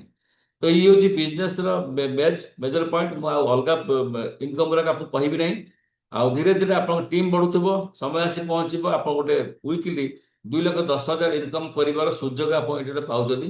ଆଉ ପ୍ରତ୍ୟେକ ସପ୍ତାହରେ ଗୋଟେ ଆଇଡିରେ ଆପଣ 2,10,000 ଇନକମ୍ କରିପାରିବେ। ଆଉ ଏଠି ଗୋଟେ ସୁବିଧା ଅଛି, ଗୋଟେ ପ୍ୟାନ୍ କାର୍ଡରେ ଆପଣ ମଲ୍ଟିପୁଲ ଆଇଡି ଖୋଲି ପାରିବେ। ଆଉ ଯଦି ମଲ୍ଟିପୁଲ ଆଇଡି ଖୋଲୁଛନ୍ତି ତାହେଲେ ଗୋଟେ ଆଇଡି ଯଦି 2,10,000 ଇନକମ୍ ଆସୁଛି ତାହେଲେ 2,10,000 ମାକ୍ସିମମ୍ ଗୋଟେ ଆଇଡି ଆପଣ ପ୍ରତ୍ୟେକ ସପ୍ତାহে ଇନକମ୍ କରିପାରିବେ, ତାର ଅଧିକ କରିପାରିବେ ନାହିଁ। ତାର କାରଣ ହଉଛି ସିଲିଂ ଆଚିଭମେଣ୍ଟ ହେଇଗଲା। ତ ଗୋଟେ ଆଇଡି ଯଦି 2,10,000 ଇନକମ୍ କରୁଛନ୍ତି ତାହେଲେ ତିନିଟା ଆଇଡି ଯଦି 2,10,000 ଇନକମ୍ କରିବେ ତାହେଲେ 6,30,000 ପ୍ରତ୍ୟେକ ସପ୍ତାହରେ, ମାସକୁ 25,20,000 ଇନକମ୍ କରିବାର ରାସ୍ତା ମୁଁ ଆପଣଙ୍କୁ ଦେଖେଇବି। ଏଠି ବିନା ପଇସା ବିନା ଇନଭେଷ୍ଟମେଣ୍ଟ କେବଳ ଲୋକଙ୍କ ପାଖରେ ସେୟାରିଂ କରିବେ, ସେୟାରିଂ କରିକି ଇନକମ୍ କରିବାର ସୁଯୋଗ ଅଛି। ଆଉ ଧୀରେ ଧୀରେ ଆପଣଙ୍କ ପ୍ରତ୍ୟେକ ମାସରେ ଯୋଉ ବିଜନେସ୍ ହଉଥିବ ସେ ବିଜନେସ୍ ମିଶି ମିଶିକି ଯିବ। ମୁଁ ଯେମିତି କହିଥିଲି ଆପଣ ୱିକଲି ପାଇଁ ଫୋକସ୍ କଲେ ମନ୍ଥଲି ଆପେ ଆପେ ପାଇବେ। ଆପଣଙ୍କର ଗୋଟେ ଗୋଟେ ମାସରେ କିଛି କିଛି ମାନେ ଆପଣଙ୍କର ଯୋଉ ଟାର୍ଗେଟ ଆଚିଭ୍ କରିବେ, 2.5 ଲକ୍ଷ BVL ଟିମ୍ କୋଅର୍ଡିନେଟର, 5 ଲକ୍ଷ BVL area team coordinator, 7,50,000 7,50,000 DTC, ସେମିତି ଗୋଟେ ଗୋଟେ ରାଙ୍କ ଆପଣ ପାଇ ପାଇ ଯେତେବେଳେ ଯିବେ ସେତେବେଳେ ଗୋଟେ ଗୋଟେ ଇନକମ୍ ତା ଦେହରେ ଆଡ୍ ହେଇକା ଯିବ। ମୁଁ ଯେମିତି କହିଲି ମୁଁ 75 ଲାକ୍ସ BV 75 ଲାକ୍ସ BV କରିକି ମୁଁ RTC ଅଛି ରିଜନାଲ ଟିମ୍ କୋଅର୍ଡିନେଟର। ମୋର ମଧ୍ୟ ଇନକମ୍ ମାସକୁ ଗୋଟେ ଫିକ୍ସ ଇନକମ୍ ଅଛି, ମାସକୁ 20,000 15,000 20,000 ଟଙ୍କା ଗୋଟେ ମନ୍ଥଲି ଇନକମ୍ ଆସୁଛି। ୱିକଲି ଇନକମ୍ କୁ ଛାଡିକି ମନ୍ଥଲି ଗୋଟେ ଇନକମ୍ ଏକ୍ସଟ୍ରା ଆସୁଛି। ସେମିତି ମୋର ନେକ୍ସଟ ରାଙ୍କ ହଉଛି NTC। NTC ଯେତେବେଳେ ହେବି ମୋର ଆହୁରି ଇନକମ୍ ବଢିଯିବ। NTC କ୍ଲବ ବୋନସ୍ ପାଖାପାଖି 1,00,000 ଟଙ୍କା ପାଖାପାଖି ମିଳିବ। ତ ଏଠି ଯେତେ ରାଙ୍କ ବଢୁଥିବ ସେତେ ଇନକମ୍ ର ଚାହିଦା ମଧ୍ୟ ବଢୁଥିବ। ଆଉ ଆମର ମହାଗୁରୁ ହରି ସେଟ୍ଟିଙ୍କର ସାର୍ କହିଛନ୍ତି ଯୋଉ ଡିଷ୍ଟ୍ରିବ୍ୟୁଟର ନୂଆ ଜଏନ୍ କରୁଛି 6 ମନ୍ଥs ଭିତରେ ଯଦି TC ହେଇପାରୁଛି, ମାନେ 2.5 ଲକ୍ଷ BV ଯଦି 6 ମନ୍ଥ ଭିତରେ କରିପାରୁଛି, 2.5 ଲକ୍ଷ BV ଯଦି 6 ମନ୍ଥ ଭିତରେ କରିପାରୁଛି ତାହେଲେ ତାକୁ ଗୋଆ ଯିବ ଫ୍ରି ଅଫ୍ କଷ୍ଟରେ 2 ନାଇଟ୍ସ 3 ଡେଜ୍ ପୁରା ଆପଣ ଏନ୍ଜୟ କରିପାରିବ। ମାନେ କିଛି ଟଙ୍କାରେ ଖର୍ଚ୍ଚ ହବ ନାହିଁ। ଆଉ ଫ୍ଲାଇଟ୍ରେ ଯିବ ଫ୍ଲାଇଟ୍ରେ ଆସିବ। ଆଉ ଯୋଉ ଲୋକ ଯୋଉ ଡିଷ୍ଟ୍ରିବ୍ୟୁଟର ଯଦି 18 ମାସରେ DTC ହେଇଯାଉଛି 18 ମନ୍ଥରେ, ମାନେ 18 ମାସରେ ଯଦି DTC ମାନେ 7.5 ଲାକ୍ସ BV 7.5 ଲାକ୍ସ BV ଯଦି 18 ମାସ ଭିତରେ କରିଦଉଛି ତାହେଲେ ସିଏ ମଧ୍ୟ ଯିବ। ଯଦି ଗୋଟେ TC 6 ମାସ ହେଇଛି ଯାଇଛି ଏବଂ ସେଇ TC ଯଦି 18 ମାସରେ ଆଉ ଥରେ DTC ହଉଛି ସେ ସେକେଣ୍ଡ ଟାଇମ୍ ମଧ୍ୟ କ୍ୱାଲିଫାଇ କରିବ, ସେକେଣ୍ଡ ଟାଇମ୍ ମଧ୍ୟ ଗୋଆ ଯାଇପାରିବ। ଏଇଟା ଗୋଟେ ଅପରଚୁନିଟି। ଆମେ ମାନେ ସବୁ ଏବେ 33 ଜଣ ଗୋଆ ଯାଇକି ବୁଲିକି ଆସିଛୁ ରିସେଣ୍ଟଲି। ତାପରେ ମନ୍ଥଲି ଇନକମ୍ ବହୁତ ଗୁଡେ ଅଛି, performance bonus, rank income bonus, loyalty bonus. ଯେତେବେଳେ ଆପଣ ଜଏନ୍ କରିବେ ଧୀରେ ଧୀରେ ଆପଣ ରାଙ୍କ ବଢି ବଢି ଯିବ, ଏ ଇନକମ୍ ଗୋଟେ ଗୋଟେ ଆଡ୍ ହେଇକି ଯିବ ଅଟୋମେଟିକାଲି। ତ ଏଇ ବିଜନେସ୍ ର 3ଟା ମେଜର କି ପଏଣ୍ଟ ହଉଛି ଆପଣ ଫାର୍ଷ୍ଟ ଅଫ୍ ଅଲ୍ ହଉଛି ବିଜନେସ୍ କରିବାକୁ ହେଲେ ଆପଣ ଜଏନ୍ କରିବେ, ଦାଟ୍ ଇଜ ଫ୍ରି ଅଫ୍ କଷ୍ଟ। କିଛିଟା ପ୍ରଡକ୍ଟ ଆପଣ ପରଚେସ୍ କରନ୍ତୁ, ନିଜ ପାଇଁ ହଉ ବା ଆପଣଙ୍କ କାହାକୁ ଦେବା ପାଇଁ ପରଚେସ୍ କରନ୍ତୁ, ତାକୁ ୟୁଜ୍ କରନ୍ତୁ ଆଉ ତାକୁ ପ୍ରମୋଟ କରନ୍ତୁ। ସୋ ଦ୍ୟାଟ୍ କଣ ହବ ନା ଆପଣ ଯଦି ପ୍ରମୋଟ କରିବେ ପ୍ରଡକ୍ଟ ଯେତେବେଳେ ଡିମାଣ୍ଡ ଆସିବ ମାର୍କେଟରେ ସେତେବେଳେ ଆପଣ ଟିମ୍ ଧୀରେ ଧୀରେ ବଢିବ। ତାପରେ ବିଜନେସକୁ ଶିଖନ୍ତୁ। ଯେମିତି ଆମେ ପ୍ରତ୍ୟେକ ସୋମବାର, ପ୍ରତ୍ୟେକ ମଙ୍ଗଳବାର, ପ୍ରତ୍ୟେକ ଶନିବାର ଆମେ ଟ୍ରେନିଂ ଦଉଛୁ, ପ୍ରଡକ୍ଟ ବିଷୟ ପ୍ଲାନ ବିଷୟରେ ବୁଝାଉଛୁ। ଧୀରେ ଧୀରେ ଧୀରେ ଧୀରେ ଆପଣ ଫିଜିକାଲ ମିଟିଂ ମଧ୍ୟ ଆମେ ପ୍ରତ୍ୟେକ ମାସରେ 2 ଥର 3 ଥର କରାଯାଉଛି। ତ ସେ ମିଟିଂ ଟ୍ରେନିଂ ସିଟିଂ ଆସିବେ ତ ନିଜେ ବି ଶିଖିପାରିବେ ବିଜନେସ କେମିତି କରାଯିବ। ତାପରେ ନିଜେ ଶିଖିଲା ପରେ ଅନ୍ୟକୁ ଶିଖେଇବେ ତ ବିଜନେସ ଧୀରେ ଧୀରେ ଗ୍ରୋଥ ହବ। ଆପଣଙ୍କ ଟିମ୍ ଯେତେ ବଢିବ इनकम ସେଇ ଅନୁସାରେ ବଢିବ। क्योंकि जिंदगी का कोई भरोसा नहीं, कभी भी कुछ हो सकता है। जिंदगी का कुछ भी भरोसा नहीं, कभी भी कुछ हो सकता है। ये हुआ था मेरा लाइफ में एक बार। ମୁଁ ଗୋଟେ ବିରାଟ ଗୋଟେ ଆକ୍ସିଡେଣ୍ଟର ସମ୍ମୁଖୀନ ହେଇଥିଲି ଆଉ ମରିଥିଲେ ଆଜିକି ପାଖାପାଖି 3 ବର୍ଷ ହନ୍ତାଣି। 2022 ଆଜି ଚାଲିଛି 2025, 3 ବର୍ଷ ହନ୍ତାଣି ଓଭରବ୍ରିଜ ଉପରେ। ତ ଯେତେବେଳେ ମୁଁ କିନ୍ତୁ 3 ମାସ ମାନେ ତାର ଠିକ ଆକ୍ସିଡେଣ୍ଟର 3 ମାସ ପରେ ମୁଁ ଆଉ ଗୋଟେ ଭଲ ଗାଡି କିଣିପାରିଲି ଯାହାର ଦାମ ହଉଛି 15 ଲକ୍ଷ ଟଙ୍କା, 14,95,000। ଏ ଗାଡି ଯୋଉ ଆକ୍ସିଡେଣ୍ଟ ହେଲା ଆ ଦାମ ଥିଲା 5,60,000। ତ ଦେଖନ୍ତୁ ଗୋଟେ ସାଧାରଣ ଲୋକ ଯଦି ଏମିତିଆ ଦୁର୍ଘଟଣା ଘଟେ ଆଉ ତାର ଗାଡି କି ନଷ୍ଟ ହେଇଯାଏ ସେ 3-4 ମାସ ଭିତରେ ଆଉ ଗୋଟେ ଗାଡି କିଣି ପାରିବ କି? That is a big question. କିନ୍ତୁ ଏଟା ସମ୍ଭବ ହେଇପାରିଲା। ଆପଣ ମାନେ ମୋ ସାଙ୍ଗରେ ଅଛନ୍ତି, ଆପଣ ମାନେ ମୋ ସାଙ୍ଗେ ଟିମରେ କାମ କରୁଛନ୍ତି, ଆପଣ ମାନଙ୍କର ବି ଉନ୍ନତି ହଉଛି, ଟିମର ଡେଭଲପମେଣ୍ଟ ହଉଛି। ଆଉ ସେଇ ଯୋଉ ଇନକମ୍ ମତେ ଆସୁଛି ସେଇ ଇନକମ୍ ବଳରେ ମୁଁ ଏଟା କରିପାରିଲି। ଆଉ ନର୍ମାଲି ଏମିତି ଆକ୍ସିଡେଣ୍ଟ ଯେତେବେଳେ ହୁଏ ମୁଁ ନିଜେ ଭିତରେ ଥିଲି, ଏକୁଟିଆ ଥିଲି, କେହି ନଥିଲେ ମୋ ସାଙ୍ଗରେ। ଆଉ ସେ ଆକ୍ସିଡେଣ୍ଟକୁ ଯିଏ ଫେସ୍ କରିଥିବ ସେ କେବେ ଆଉ ଗାଡି ଚଢିବା ପାଇଁ ଡରିବ। କିନ୍ତୁ ଗୋଟେ ବର୍ଷ ମୁଁ ପ୍ରାୟ ପାଖାପାଖି ମୁଁ କିଛି କାମ କରିନି। ମୁଁ କିନ୍ତୁ ଏଇଠି ଆପଣ ଦେଖୁଛି ଗୋଟେ ବର୍ଷର ଇନକମ୍ 8,27,637, ମାନେ ଅନ୍ ଆନ୍ ଆଭରେଜ ଦେଖିବାକୁ ଗଲେ ପ୍ରତ୍ୟେକ ମାସରେ 68,972 ପର ମନ୍ଥର ଇନକମ୍ ଥିଲା ମୋର। ମତେ ଆପଣ ମାନେ କୁହନ୍ତୁ ଗୋଟେ ଝିଅ ଆଉ ଗୋଟେ ସ୍ତ୍ରୀ ମୋର ଚଳିବା ପାଇଁ ପ୍ରୋବ୍ଲେମ ହବ କି? ଆପଣ ମାନେ ୟେସ୍ ଅର୍ ନୋ ଲେଖନ୍ତୁ। ଗୋଟେ ପରିବାର ଚଳିବା ପାଇଁ 70,80,000 ଟଙ୍କା ଗୋଟେ ଆଇଡି, ମୋର 3ଟା ଆଇଡି ଅଛି, 70,80,000 ଟଙ୍କା ଗୋଟେ ପରିବାର ଚଳିବା ପାଇଁ କିଛି ଅସୁବିଧା ହବ କି? ତ ଇଏ ଥିଲା ମୋର ସେ ସମୟର ଇନକମ୍ ଗୋଟେ ବର୍ଷର। ତ କଥା ଉଠୁଛି ଯଦି ସେଦିନ ମୁଁ ମରିଥାନ୍ତି ଦେଖନ୍ତୁ ଯୋଉ ଟପ୍ ରେ ଯୋଉ କୋଟ୍ ପିନ୍ଧିକି ଯୋଉ ଲୋକଟି ଠିଆ ହେଇଛି ଯଦି ସେତେବେଳେ ମୁଁ ମରିଥାନ୍ତି ତାହେଲେ ମୋ ଟିମ୍ ମୋ ସାଙ୍ଗରେ ଥାନ୍ତା, ମୁଁ ପଳେଇ ଗଲା ପରେ ବି ମୋ ଆଇଡି ମୋ ମିସେସ୍ କୁ ଟ୍ରାନ୍ସଫର ହେଇଯିବ। ମୋ ପାଖକୁ ଯୋଉ ଇନକମ୍ ଆସୁଥିଲା ଯୋଉ 67,000 ଯୋଉ ଇନକମ୍ ଆସୁଥିଲା ମୋ ସ୍ତ୍ରୀ ପାଇବ, ମୋର ଆବସେନ୍ସ ସେ ଅନୁଭବ କରିବ ଯେ ଗୋଟେ ଲୋକ ଥିଲା ମରିଗଲା, କିନ୍ତୁ ଇନକମ୍ ଯେହେତୁ ଆସୁଥିବ ସେ ଚଳିବାର କିଛି ଅସୁବିଧା ହବନି ବା ଦାଣ୍ଡକୁ ସେମାନେ ଆସିବେନି କାମ କରିବା ପାଇଁ। ଇଏ ହଉଛି ଏ ବିଜନେସ ର ପାୱାର। ଯଦି ମୋ ସ୍ତ୍ରୀ ମରିଯିବ କେତେବେଳେ, ତାହେଲେ ମୋ ଝିଅ ଆସିବ କାମ ସେ ଜାଗାରେ ପହଞ୍ଚିବ, ତା ଆଇଡି ଖୋଲା ହେଇଯିବ। ଆକୁ କହନ୍ତି ଲିଗାସି, ଉତ୍ତରାଧିକାରୀଙ୍କର ଇନକମ୍ ଆମେ କରିକି ଗଲେ।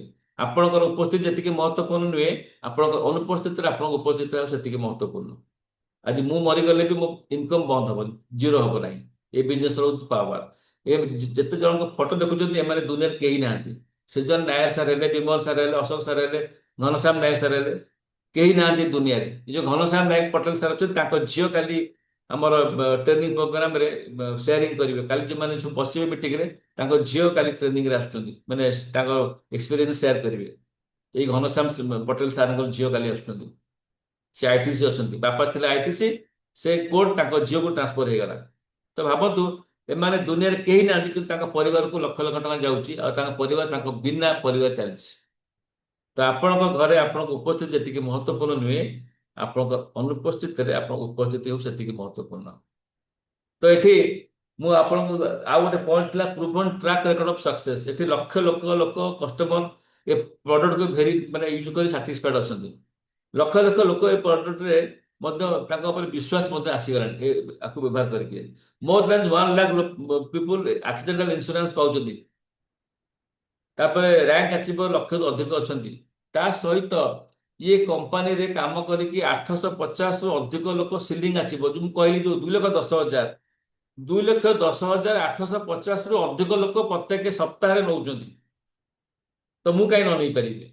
ଆଉ ହଣ୍ଡ୍ରେଡ୍ସ ଅଫ୍ ଲୋକ BMW, ଅଡି, ମର୍ସିଡିଜ୍ କାରରେ ବୁଲୁଛନ୍ତି। ଆଉ ବହୁତ ଗୁଡେ ଲୋକ ଯେ ଲାଇଫରେ କେବେ ଏରୋପ୍ଲେନରେ ବସିନାହାନ୍ତି, ଏ ବିଜନେସ୍ ମାଧ୍ୟମରେ ମୁଁ ଯୋଉ ଦେଖେଇଥିଲି ପ୍ରଥମେ ଯୋଉ ଭିଡିଓ, ସେ ବି ଏଇ ବିଜନେସ୍ ମାଧ୍ୟମରେ ବହୁତ ଲୋକ ପ୍ରଥମ ଥର ପାଇଁ ତାଙ୍କ ଲାଇଫରେ ଏୟାରପ୍ଲେନ୍ ମାନେ ଫ୍ଲାଇଟରେ ବସିବା ବାହାର ଦେଶ ବିଦେଶ ବୁଲିବାର ସୁଯୋଗ ମଧ୍ୟ ପାଉଛନ୍ତି।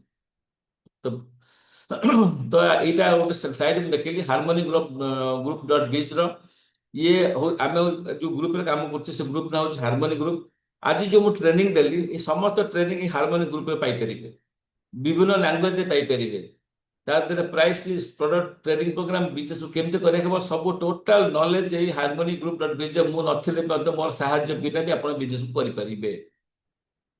ତ ବନ୍ଧୁଗଣ ଏଇ ଯୋଉ ବିଜନେସ୍ ଆଜି ଆପଣମାନେ ଦେଖୁଛନ୍ତି ଆଉ ଆପଣମାନଙ୍କୁ ଅପରଚୁନିଟି ଦିଆଯାଉଛି, ଇଏ ଟୋଟାଲି ଫ୍ରି ଅଫ୍ କଷ୍ଟ ଦିଆଯାଉଛି। କିନ୍ତୁ ଆଗାମୀ ଦିନରେ ଆପଣଙ୍କ ଫ୍ରି ଅଫ୍ କଷ୍ଟରେ ବିଜନେସ୍ ଜଏନ୍ କରିପାରିବେନି, କାରଣ ବର୍ତ୍ତମାନ ଯୋଉ ଜିନିଷ ଆମକୁ ଫ୍ରିରେ ମିଳେ ନା ଆମେ ତାର କଦର କରୁନଥାଉ।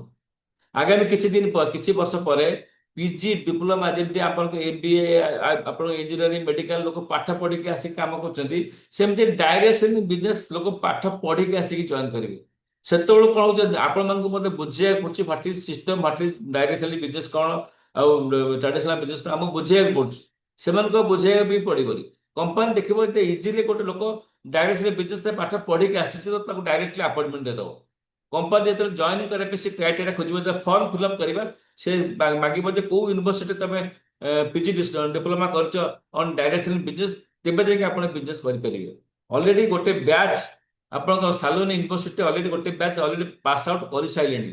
ଆଉ ଆଗାମୀ କିଛି ଦିନରେ ଏଠି ଯେହେତୁ ଅନଲିମିଟେଡ ସୋର୍ସ ଅଫ୍ ଇନକମ୍ ସୁବିଧା ଅଛି, ତ ଏଠି କଣ ହବ ନା ଧୀରେ ଧୀରେ ଧୀରେ ଧୀରେ ଆପଣ ବିଜନେସ୍ ଜଏନ୍ କରିପାରିବେନି। ଆପଣ ଯୋଉ ଫ୍ରି ଅଫ୍ କଷ୍ଟ ମିଳିଯାଉଛି ଆମେ ତ କଦର କରୁନେ, ଆଉ ଏଇ ବିଜନେସ୍ ଆମେ ଜଏନ୍ କରିପାରିବେନି ଆଗାମୀ ଦିନରେ। ତ ଆପଣମାନଙ୍କୁ ଗୋଟେ କ୍ୱେଶ୍ଚିନ୍, ଇଏ ବିଜନେସ୍ ଆପଣଙ୍କୁ କେମିତି ଲାଗିଲା? ଭଲ ଲାଗିଲା ଯଦି ଲେଖନ୍ତୁ ୟେସ୍, ଆଉ ଖରାପ ଲାଗିଲା ଲେଖନ୍ତୁ ନୋ। କିଛି ଭାବିବାର ନାହିଁ, ମୁଁ କିଛି ଖରାପ ଭାବିବି। ଯଦି ବିଜନେସ୍ ଆପଣଙ୍କୁ ଭଲ ଲାଗୁଛି ତାହେଲେ ୟେସ୍ ଲେଖନ୍ତୁ କାଇଣ୍ଡଲି। ସରିପୁର ଖାଲି ଲେଖିଲେ ୟେସ୍। ମିଟିଂ ସରିଲା, ଖାଲି ଖାଲି କ୍ୱେଶ୍ଚିନ୍ ପଚାରିବି, ତାହେଲେ ମିଟିଂକୁ ଏଣ୍ଡ କରିବି। ତାମାନେ ଖାଲି ଜଣେକୁ ଭଲ ଲାଗିଲା, ଆଉ ସମସ୍ତଙ୍କୁ ଭଲ ଲାଗିଲାନି। ଗଡ଼ ନାୟକ ସାର୍ଙ୍କୁ ଭଲ ଲାଗିଲା ୟେସ୍। ଆଉ କାହାକୁ ଭଲ ଲାଗୁଛି? କୁମୁଦ ସାର୍ଙ୍କୁ ୟେସ୍। କିଏ କିଏ ଲେଖିବେ ଆକ୍ଟିଭ ଅଛନ୍ତି? ମତେ ଲାଗୁଛି ଯୋଉମାନେ ଆକ୍ଟିଭ ଅଛନ୍ତି ସେମାନେ ୟେସ୍ ଲେଖିବେ, ଯୋଉମାନେ ଇନଆକ୍ଟିଭ ଅଛନ୍ତି ସେମାନେ ୟେସ୍ ଲେଖିବେ। ସାଦିକ ଅଲି ସାର୍ ଲେଖିଲେ ୟେସ୍। 29 ଜଣରୁ 4-5 ଜଣ ଆନନ୍ଦ ନାୟକ ୟେସ୍, ଯାହା ହଉ। ରାଜେଶ୍ୱରୀ ଚନ୍ଦ୍ରନ ୟେସ୍ ଲେଖିଲେ, thank you very much madam. ତ right opportunity, right person, right time. ତା ମାନେ କଣ? ଯଦି ଆମକୁ ଗୋଟେ ରାଇଟ୍ ଅପରଚୁନିଟି ମିଳୁଛି ରାଇଟ୍ ଟାଇମରେ, ରାଇଟ୍ ଟାଇମ୍ ମାନେ କାହାକୁ କୁହାଯାଏ? ଆମକୁ 18 ବର୍ଷ ଯେତେବେଳେ ଆମେ ମ୍ୟାଚୁରିଟି ପାଉଛେ 18 and above ରୁ ଆପଣଙ୍କୁ 32-35 ହଉଛି ରାଇଟ୍ ଟାଇମ୍। ତାପରେ ହଉଛି ରଙ୍ଗ ଟାଇମ୍। ତେଣୁ ଆମେ କଣ କରୁ, ଯେତେ ପାଠ ଏଜୁକେସନ ସରେ ଆମେ ଗୋଟେ ଅପରଚ୍ୟୁନିଟିକୁ ସର୍ଚ୍ଚ କରୁ। ଆମେ କଣ କରିବା, ଜବ୍ କରିବା, ଚାକିରି କରିବା, କି ସେ ଏମ୍ପ୍ଲୟମେଣ୍ଟ ହବା, କି ବିଜନେସ୍ କରିବା, କି ଆମେ କ୍ୟାରିୟର ଗଢିବା, କି ଡାକ୍ତର ହବା, କି ଇଞ୍ଜିନିୟର ହବା, ଆମେ ସର୍ଚ୍ଚ କରୁ ଗୋଟେ ବେଟର ଅପରଚ୍ୟୁନିଟି। କିନ୍ତୁ ଆମକୁ ଗୋଟେ ରାଇଟ୍ ଅପରଚ୍ୟୁନିଟି ଆମକୁ ମିଳେ ନାହିଁ। ଯଦି ରାଇଟ୍ ଅପରଚ୍ୟୁନିଟି ଗୋଟେ ରାଇଟ୍ ପର୍ସନ ଦେଖଉଛି ଆଉ ରାଇଟ୍ ଟାଇମରେ, ତାହେଲେ ଲାଇଫ୍ ଆପଣଙ୍କ ଜିଙ୍ଗାଲାଲା ହେଇଯିବ, ପୁରା ଭରପୁର ଭରପୁର ହେଇଯିବ। କାହିଁକିନା 32 ବର୍ଷ 33 ବର୍ଷ ପିଲାଙ୍କୁ ଦେଖେଇବି, ଆପଣ ଆଗକୁ ଦେଖେଇବି ସେମାନେ କେମିତି 40 କୋଟି କୋଟି ଟଙ୍କା, 30 ଲକ୍ଷ 40 ଲକ୍ଷ ଟଙ୍କା ପର ମନ୍ଥ ଇନକମ୍ କରୁଛନ୍ତି MBA ପାସ୍ କରିକିନା। ଯଦି ରାଇଟ୍ ଅପରଚ୍ୟୁନିଟି ରଙ୍ଗ ଟାଇମରେ ଯଦି ମିଳିଲା, ଯେମିତିକି 50 ବର୍ଷ ପରେ ଯଦି ଅପରଚ୍ୟୁନିଟି ମିଳେ, ତାହେଲେ ଆମେ କଣ କରିପାରିବା? ବେଶୀ ଦିନ ଆମ ହାତରେ ନାହିଁ, ମରିବା 60 ବର୍ଷ କି 70 ବର୍ଷରେ ମରିବା। ତ ରାଇଟ୍ ଅପରଚ୍ୟୁନିଟି ରାଇଟ୍ ଟାଇମରେ ମିଳିବା ପରେ ଯଦି ଆମେ ମିଳୁଛି, ଆମେ ଯଦି ନ କରୁଛେ, ତାହେଲେ ଆମେ କଣ ହଉଛି ନା ଆମେ ତାକୁ ହେୟଗନା କରିଦେଲେ। କିନ୍ତୁ ଫିର ବି ଲୋକଙ୍କୁ ରାଇଟ୍ ଟାଇମରେ ରାଇଟ୍ ଅପରଚ୍ୟୁନିଟି ମିଳୁଛି, ଫିର ବି କିନ୍ତୁ ଫେଲିଓର କଣ ପାଇଁ? ମୁଁ ତ ଆପଣମାନେ ଖରାପ ଭାବିବନି, ଆମ ପାଖରେ 3ଟା C ର ଅଭାବ ରହିଛି। 3ଟା C ମାନେ କଣ? ଯେତେବେଳେ ଏଇ ବିଜନେସକୁ ମୁଁ ଆସିଲି, ମୁଁ 100% କନସେନ୍ଟ୍ରେସନ ସହିତ କରିଛି, ଆଉ କନସିଷ୍ଟେଣ୍ଟଲି ମାନେ କୌଣସି ମାନେ ଦିନ ରାତି ଏ ବିଜନେସକୁ କରିଛି, ଆଉ କନଫିଡେନ୍ସ ସହିତ ନିଜ ଉପରେ ବିଶ୍ୱାସ ଥିଲା। ଥାର୍ଡ ହଉଛି କମିଟମେଣ୍ଟ। ମୁଁ ମୋ ପରିବାରକୁ କମିଟମେଣ୍ଟ କରିଥିଲି ଯେ ମୁଁ ତମ ପରିବାରକୁ ଭଲ ଜିନ୍ଦଗି ଦେବି, ଭଲ ଲାଇଫଷ୍ଟାଇଲ ଦେବି ବୋଲି। ମୁଁ ମଲା ପରେ ତମକୁ ଇନକମ୍ ଆସିବ, ତାଙ୍କୁ ପାଇଁ ମୋର କମିଟମେଣ୍ଟ ଥିଲା। ଆଉ ଫୋର୍ଥରେ ହେଉଛି ଲାଇଫ ପାଇଁ କମ୍ପ୍ରମାଇଜ ମଧ୍ୟ କରିବାକୁ ପଡୁଛି। ବହୁତ ଜାଗାରେ ବିଜନେସକୁ ନେଇକି ଯାଇଛି, ବହୁତ ଲୋକ ଏଇ ଟାଉଟର ବିଜନେସ, ଏଇ ଚେଞ୍ଜ କରିବା ବିଜନେସ, ବହୁତ ପ୍ରକାର ଖରାପ ବ୍ୟବହାର କରିଛନ୍ତି, ବହୁତ ପ୍ରକାର ମଧ୍ୟ ମିସବିହେଭ ମଧ୍ୟ କରିଛନ୍ତି। ତାଙ୍କ ସହିତ ମଧ୍ୟ ମୁଁ କମ୍ପ୍ରମାଇଜ କରିଛି ମୋ ଲାଇଫକୁ। ତ ସେମାନେ ଯିଏ ମୋତେ ମିସବିହେଭ କରୁଛନ୍ତି, ତାଙ୍କର ବହୁତ ସମୟ ଆସିନାହିଁ। ସେମାନେ ବହୁତ ଏଇ ବିଜନେସକୁ ରିଏଲାଇଜ କରିନାହାନ୍ତି। କିନ୍ତୁ ଏ ବିଜନେସ ଆଜିକା ଡେଟରେ ବୁମ୍ ହେବାକୁ ଯାଉଛି। କରୋନା ସମୟରେ 2185,000 କୋଟି ଟଙ୍କାର ରେଭିନ୍ୟୁ ଜେନେରେଟ ହେଇଥିଲା। ଆପଣ ଗୁଗୁଲରେ ମାରିଲେ ଦେଖିପାରିବେ। ଯେତେବେଳେ ଅନ୍ୟ ସବୁ ସଂସ୍ଥା ବନ୍ଦ ହେଇଗଲା, ସେତେବେଳେ ଲୋକଙ୍କ ମୁହଁ ଚୁପ୍ ହେଇଗଲା। ଆଜି ମତେ ଯୋଉମାନେ ହେୟଗାନ କରିଥିଲେ, ସେମାନେ ମତେ ଡାକିକିନା ଏ ବିଜନେସ ବିଷୟରେ ଶୁଣୁଛନ୍ତି। ଆଉ କମ୍ୟୁନିକେସନ ସ୍କିଲ୍, ଏ ବିଜନେସକୁ କରିବାକୁ ହେଲେ ଆପଣଙ୍କ ନିଜର କମ୍ୟୁନିକେସନ ସ୍କିଲ୍କୁ ବଢେଇବା ପାଇଁ ପଡିବ। ଆଉ କାହିଁକି କେମିତି ବଢେଇ ପାରିବେ ନା, ଏ ବିଜନେସ ମିଟିଂକୁ ଯେତେବେଳେ ବାରମ୍ବାର ଆପଣ ବସିବେ, ନିଜର କମ୍ୟୁନିକେସନ ସ୍କିଲ୍ ବଢିଯିବ। କଣ କହୁଛନ୍ତି ଦ୍ୟାଟ୍ ଇଜ ନଟ୍ ଇମ୍ପୋର୍ଟାଣ୍ଟ, କେମିତି କହୁଛନ୍ତି ଦ୍ୟାଟ୍ ଇଜ ଇମ୍ପୋର୍ଟାଣ୍ଟ। ତାପରେ ବିଜନେସକୁ ଆମେ କଣ କରୁଛେ ନା, ଯେତେବେଳେ ଆମେ ନଲେଜ ନଉଛେ ଆମରି ଭିତରେ ସୀମିତ ରଖୁଛେ, ଆଗକୁ ତାକୁ ଟ୍ରାନ୍ସଫର୍ମେସନ କରୁନେ, ସେଥିପାଇଁ ଆମେ ଫେଲିଓର ହଉଛେ। ମୁଁ ଜାଣିଲି ବିଜନେସ ବିଷୟରେ, ମୁଁ ଯଦି ଏ ବିଜନେସ ଜାଣିକି ନିଜେ ପ୍ରଡକ୍ଟକୁ ବ୍ୟବହାର କରିକି ଆଉ ନିଜକୁ ଯଦି ଅନ୍ୟକୁ ଯଦି ପ୍ରମୋଟ ନ କଲି, ନଲେଜ ନଦେଲି, ତେବେ ହେଲେ ମାନେ knowledge without application that is no knowledge, no value.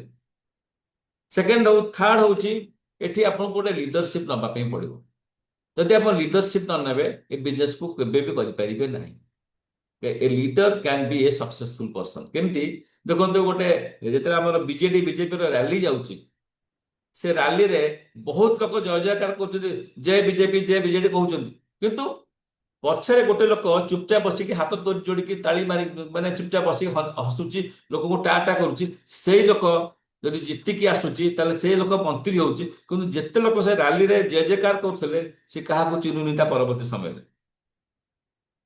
ତ ଆପଣଙ୍କୁ ଯଦି ଲିଡରସିପ ନବାର ଅଛି ଏ ବିଜନେସରେ, ରାଇଟ୍ ୱେରେ ଆପଣ ଯଦି କରିବେ, ତାହେଲେ ବିଜନେସକୁ ଆପଣ 100% ସକ୍ସେସଫୁଲ ହେଇପାରିବେ।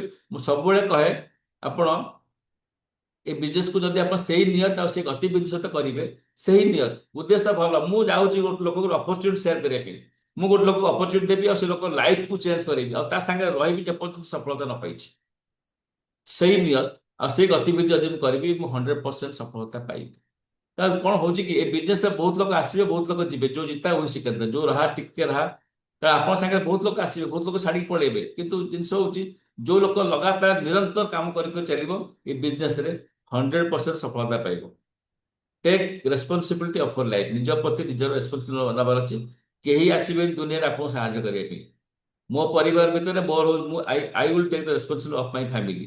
ଯଦି ପ୍ରତ୍ୟେକ ନାଗରିକ ଯଦି ନିଜ ନିଜ ପରିବାରକୁ ରେସ୍ପନ୍ସିବିଲିଟି ନେବେ, ତାହେଲେ ଭାରତ ଗୋଟେ ସମୃଦ୍ଧ ରାଷ୍ଟ୍ରରେ ପରିଣତ ହେଇପାରିବ। ତ ଏଠି ଦେଖନ୍ତୁ, ଯେମିତିକି ମୁଁ କହିଲି, ମୋର ଅପଲାଇନ ହରି ସେଠିକର ସାର୍, ସେ AAAIରେ କାମ ଆରମ୍ଭ କରିଥିଲେ। ତାଙ୍କ ପୁଅ ଦେଖନ୍ତୁ, କମ ବୟସରେ ଆପଣଙ୍କର 1,20,00,000 ଟଙ୍କାର ଗାଡି ଚଳୁଛି। ଝିଅ ତାଙ୍କ ଆମେରିକାରେ ମ୍ୟାରେଜ କରିଛି, ଆଉ ସେ ମଧ୍ୟ ପ୍ରଚୁର ପଇସା ଇନକମ କରୁଛନ୍ତି। ବାପ ପୁଅ ଆଉ ଝିଅ ସମସ୍ତେ ଅଲ୍ ଆର୍ ଏଷ୍ଟାବ୍ଲିଶ୍ଡ। ଦେଖନ୍ତୁ ଇଏ ହଉଛି ନେକ୍ସଟ ଜେନେରେସନ ବିଜନେସ। ବାପ ଯଦି ପୁଅକୁ ଏ ବିଜନେସ ଆଣୁଛି ମାନେ ବିଜନେସ କିଛିଟା ରିଆଲିଟି ଅଛି, ଲିଗାଲିଟି ଅଛି, ଏଥିକାଲ ଅଛି ବୋଲି ଆଣୁଛନ୍ତି। ଇଏ ହଉଛନ୍ତି ସିଏନ ପଟେଲ, ତାଙ୍କ ପୁଅ ହଉଛନ୍ତି ସଞ୍ଜୟ ପଟେଲ ସାର୍। ଇଏ ମଧ୍ୟ ବାପା ମଧ୍ୟ ତାଙ୍କ ପୁଅକୁ ଏ ବିଜନେସକୁ ଆଣିଛନ୍ତି। ଏଠି ସେମିତି ଆର ଡି ପଟେଲ ସାର୍ ଆମ ୟଶ ପଟେଲ ସାର୍ଙ୍କୁ ନେଇକି ଆସିଛନ୍ତି। ଏ ବାପ ପୁଅ ରିଲେସନସିପ। ତେଣୁ ଏ ବିଜନେସ ଯେତେବେଳେ ତାଙ୍କର ସେ ନିଜେ ଫିଲ୍ କରୁଛନ୍ତି ଏ business ethical business, honest business, ଏ ବିଜନେସରେ ବହୁତ ଲୋକ ସଫଳତା ପାଇପାରିବେ। ତ ବାପ ପୁଅକୁ ନେଇକି ଆସୁଛି ମାନେ ଭାବନ୍ତୁ ଏ ବିଜନେସର କିଛି ରିଏଲିଟି ଅଛି ବୋଲି। ଏଇଠି ଦେଖନ୍ତୁ 27 ବର୍ଷ 28 ବର୍ଷ ପିଲା ତାର ଲାଇଫଷ୍ଟାଇଲ କଣ ଚେଞ୍ଜ କରୁଛି। ସିଏ ମାନେ MBA ଷ୍ଟୁଡେଣ୍ଟ, MBA ପାସ୍ କରିଛି, ଫିର ବି ଏ ବିଜନେସ କୁ କରିକି ସେ ଆଜି ଦେଖନ୍ତୁ BMW X7 ଗୋଟିଏ 20 ଲକ୍ଷ ଟଙ୍କା ଗାଡି, 25 ଲକ୍ଷ ଟଙ୍କା ବାଇକ୍ ଚଲେଇ ସେ ଏନ୍ଜୟ କରୁଛି ଲାଇଫ।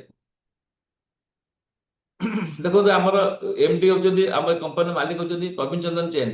ସିଏ ମଧ୍ୟ ତାଙ୍କ ପୁଅକୁ ଏ ବିଜନେସକୁ ଆଣି ସାରିଲେଣି। କାହିଁକି ଆଣୁଛନ୍ତି ନା ସେ ଜାଣିଛନ୍ତି ଏ ବିଜନେସର ଫ୍ୟୁଚର ବହୁତ ବ୍ରାଇଟ୍ ଅଛି। ଯଦି ବାପ ପୁଅକୁ ଏ ବିଜନେସ ଆଣୁଛୁ ମାନେ ଆମେ ବିଜନେସକୁ ବିଶ୍ୱାସ କରିବାର ଅଛି। ଆମକୁ ଯେ ବିଜନେସକୁ ଆଜି ଇନଫର୍ମେସନ ଦେଇଥିଲେ ଆଉ ଯାହା ଇନଫର୍ମେସନ ଆମେ ଆଜି ବିଜନେସରେ ବସିଛେ, ସେ ଆଜି ମିଟିଂ ଦେଖୁଛେ, ତାଙ୍କୁ ଟ୍ରଷ୍ଟ କରିବାର ଅଛି ଆଉ ବିଜନେସରେ ଜଏନ କରିକି ଆଗକୁ ବଢିବାର ଅଛି। ଦେଖନ୍ତୁ ହରିଶ ସେଟ୍ଟିକର ସାର୍ 150 କୋଟିର ବିଭିର ମାନେ ମ୍ୟାଚିଂ କରିଛନ୍ତି। ମାନେ 300 କୋଟି ବିଭି, 300 କୋଟି ବିଭି ମାନେ 10,000 ଟଙ୍କାର ବିଭି ହେଲେ 7,500 ବିଭି। ତ 300 କୋଟି ବିଭି ମାନେ ନିୟରଲି 500 crores ବିଜନେସ କରିସାରିଲେଣି। ଗୋଟେ 67-68 ଇୟର୍ସ ଲୋକ 507 କେତେ ଟଙ୍କା ସେ ଇନକମ କରିସାରିବେଣି। ତାଙ୍କ ପୁଅ 75 କୋଟି ବିଭି ମ୍ୟାଚିଂ, ତାମାନେ 150 କୋଟି, ତାଙ୍କ ଝିଅ 35 କୋଟି ବିଭି ମ୍ୟାଚିଂ, ମାନେ 70 କୋଟି ଟଙ୍କାର ବିଭି ମ୍ୟାଚିଂ କରିସାରିଲେଣି। କୋଟି ଟଙ୍କାର ତ ମାନେ 100 କୋଟି ଟଙ୍କାର ବିଜନେସ କରିସାରିଲେଣି ସେମାନେ। ତ ये बिजनेस छोटे मोटे बिजनेस नुह, धीरे धीरे करू करू बहुत बड़ बिजनेस हुए। तो स्टे हेल्दी, स्टे सब हसतु, निज खुशी रुहतु, टेंशन नियंतुनि, स्ट्रेस नियंतुनि। आप बहुत बढ़िया अपॉर्चुनिटी रही है, लाइफ को आप चेंज करेंगे। तो समस्त दिन ना दिन मरिबा, कई बचवा किंतु जिनस होची आमे केते जण पीसफुल डेथ होची, बहुत कम लोकंकर पीसफुल डेथ होची। कारण आमे समस्त टेंशन स्ट्रेस रे बचुचे और जीवा पूर्व मते हम सब जहा जहा स्वप्न मते रहउची, आमे से स्वप्न को साकार करि पारुने। फल आमे जहा निजर स्वप्न स्वप्न मते रहि जाउची, बहुत कोटी कोटी टंका स्वप्न पोड़ा हो जाउची, माने मशाणी रे पोड़ा हो जाउची, पोता हो जाउची। तो हम सब कहे help others to grow together. जदि आमे परस्पर को साहाय्य करि परिबा तेबे आगु को बढ़ी परिबा, नचेत बढ़ी परिबा नहीं। तो in the movement of decision तो डेस्टिनी सेफ। जो मुहूर्त रे आमे हमर डिसीजन लबा लाइफ को चेंज करिया पे, सेही मुहूर्त रे हम लाइफ चेंज होई परिबो। ଆପଣଙ୍କ ପ୍ରେଜେଣ୍ଟ ଲାଇଫ ହଉଛି ଟେନସନ ଷ୍ଟ୍ରେସ୍, ଆପଣଙ୍କ ସବୁବେଳେ ନୂଆ ଚାକିରି ଖୋଜିବା, ମନ୍ଥ ଏଣ୍ଡରେ ପଇସା ନାହିଁ। କିନ୍ତୁ ରାଇଟ ସାଇଡରେ ଆପଣ ଦେଖନ୍ତୁ ଆପଣଙ୍କ ସ୍ୱପ୍ନ ରହିଛି। ଆପଣଙ୍କ ଆପଣ ନେକ୍ସଟ ଜେନେରେସନ ଭଲ ଏଜୁକେସନ ଦେଇପାରିବେ, ଭଲ ଗାଡି, ଭଲ ବଙ୍ଗଲୋ, ବହୁତ ପଇସା, ଟାଇମ ଆଣ୍ଡ ସହିତ ଆପଣ ମାନେ ଟାଇମକୁ ଏନ୍ଜୟ କରିପାରିବେ। ତା ସହିତ ହେଲ୍ଦି ରହିପାରିବେ। ଆମ ପାଖରେ ଯୋଉ ପ୍ରଡକ୍ଟ ସବୁ ଅଛି ତା ଖାଇଲେ ହେଲ୍ଦି ବି ରହିପାରିବେ। ଆଉ ଲାଷ୍ଟ ଲାଇଫ ଯିବା ପୂର୍ବରୁ ଆମେ ସ୍ୱାମୀ ସ୍ତ୍ରୀ ଏମିତି ଜୀବନକୁ ଏନ୍ଜୟ କରି ଆମେ ଯାଇପାରିବା। ତ ଇଏ ହଉଛି ଆପଣଙ୍କ ପ୍ରେଜେଣ୍ଟ ଲାଇଫ, ସେ ଡ୍ରିମ୍ ଲାଇଫ। ତ ଆପଣ ଏ ବିଜନେସକୁ କେମିତି ଲାଗିଲା ଆପଣ ଅଫଲାଇନ ସହିତ ଆପଣ ସେୟାର କରିବେ। ଆଉ ମୁଁ ଆଶା କରୁଛି ଆପଣମାନଙ୍କ ଯୋଉ ଘଣ୍ଟେ ଘଣ୍ଟେ 15 ମିନିଟ ଆପଣ ସମୟ ଦେଲେ, ଆଉ ମୋର ଯେତିକି ମୋ ପାଖରେ ନଲେଜ ଥିଲା ମୁଁ ଆପଣଙ୍କ ପାଖରେ ସେୟାର କରିପାରିଲି। ଆଉ ଯଦି ଆପଣ କିଛି ଡାଉଟ୍ ରହୁଛି ଆପଣ ଅଫଲାଇନ ସହିତ କଥା ହେବେ, ଟାଇମ ଦେବେ, ବୁଝିବେ। ଆଉ ସେମାନଙ୍କୁ ଯଦି ତାପରେ ବି ଯଦି କିଛି ପ୍ରୋବ୍ଲେମ ରହୁଛି, କିଛି ବୁଝିପାରୁନାହାନ୍ତି, ତ ମୋର କଣ୍ଟାକ୍ଟ ନମ୍ବର ଆପଣମାନଙ୍କ ପାଖରେ, ଆପଣ ଯେହେତୁ ଗ୍ରୁପରେ ଅଛନ୍ତି, ଯିଏ ବି ଆପଣ ଦେଇଛି ମତେ ତାଙ୍କ ସହିତ କଣ୍ଟାକ୍ଟ ହେଇକି ମୋ ସାଙ୍ଗେ କଣ୍ଟାକ୍ଟ କରନ୍ତୁ। ଆଇ କ୍ୟାନ୍ ଏକ୍ସପ୍ଲେନ୍ ଇଟ୍। ତ ଓଭର ଟୁ ବର୍ତ୍ତମାନ କୁମୁଦ ସାର୍ଙ୍କୁ ମୁଁ କହିବି ଯେ ଆମର ହୋଷ୍ଟ କରିଥିଲେ, ସେ ଆମର ବର୍ତ୍ତମାନ DTC ହେବାକୁ ଯାଉଛନ୍ତି। ନେକ୍ସଟ ବ୍ରାଇଡ ଡେ ଆପଣଙ୍କର ସକ୍ସେସଫୁଲ ଲିଡର ହେବାକୁ ଯାଉଛନ୍ତି। ତାଙ୍କୁ ମୁଁ କହୁଛି ତାଙ୍କ ଆଜି ଏଣ୍ଡ କରିବୁ। Thank you very much. ଜୟ ମାଇ ଲାଇଫଷ୍ଟାଇଲ। नमस्ते। अगेन सबको नमस्कार। मैं थोड़ा पहले उड़िया में बोला था, इसीलिए मैं आवाज नहीं निकाला था मेरे मुंह से। अभी मैं अभी मैं हिंदी में बोलने जा रहा हूँ, क्योंकि मैं उड़िया में अगर बोलूंगा ना तो मुझे कुछ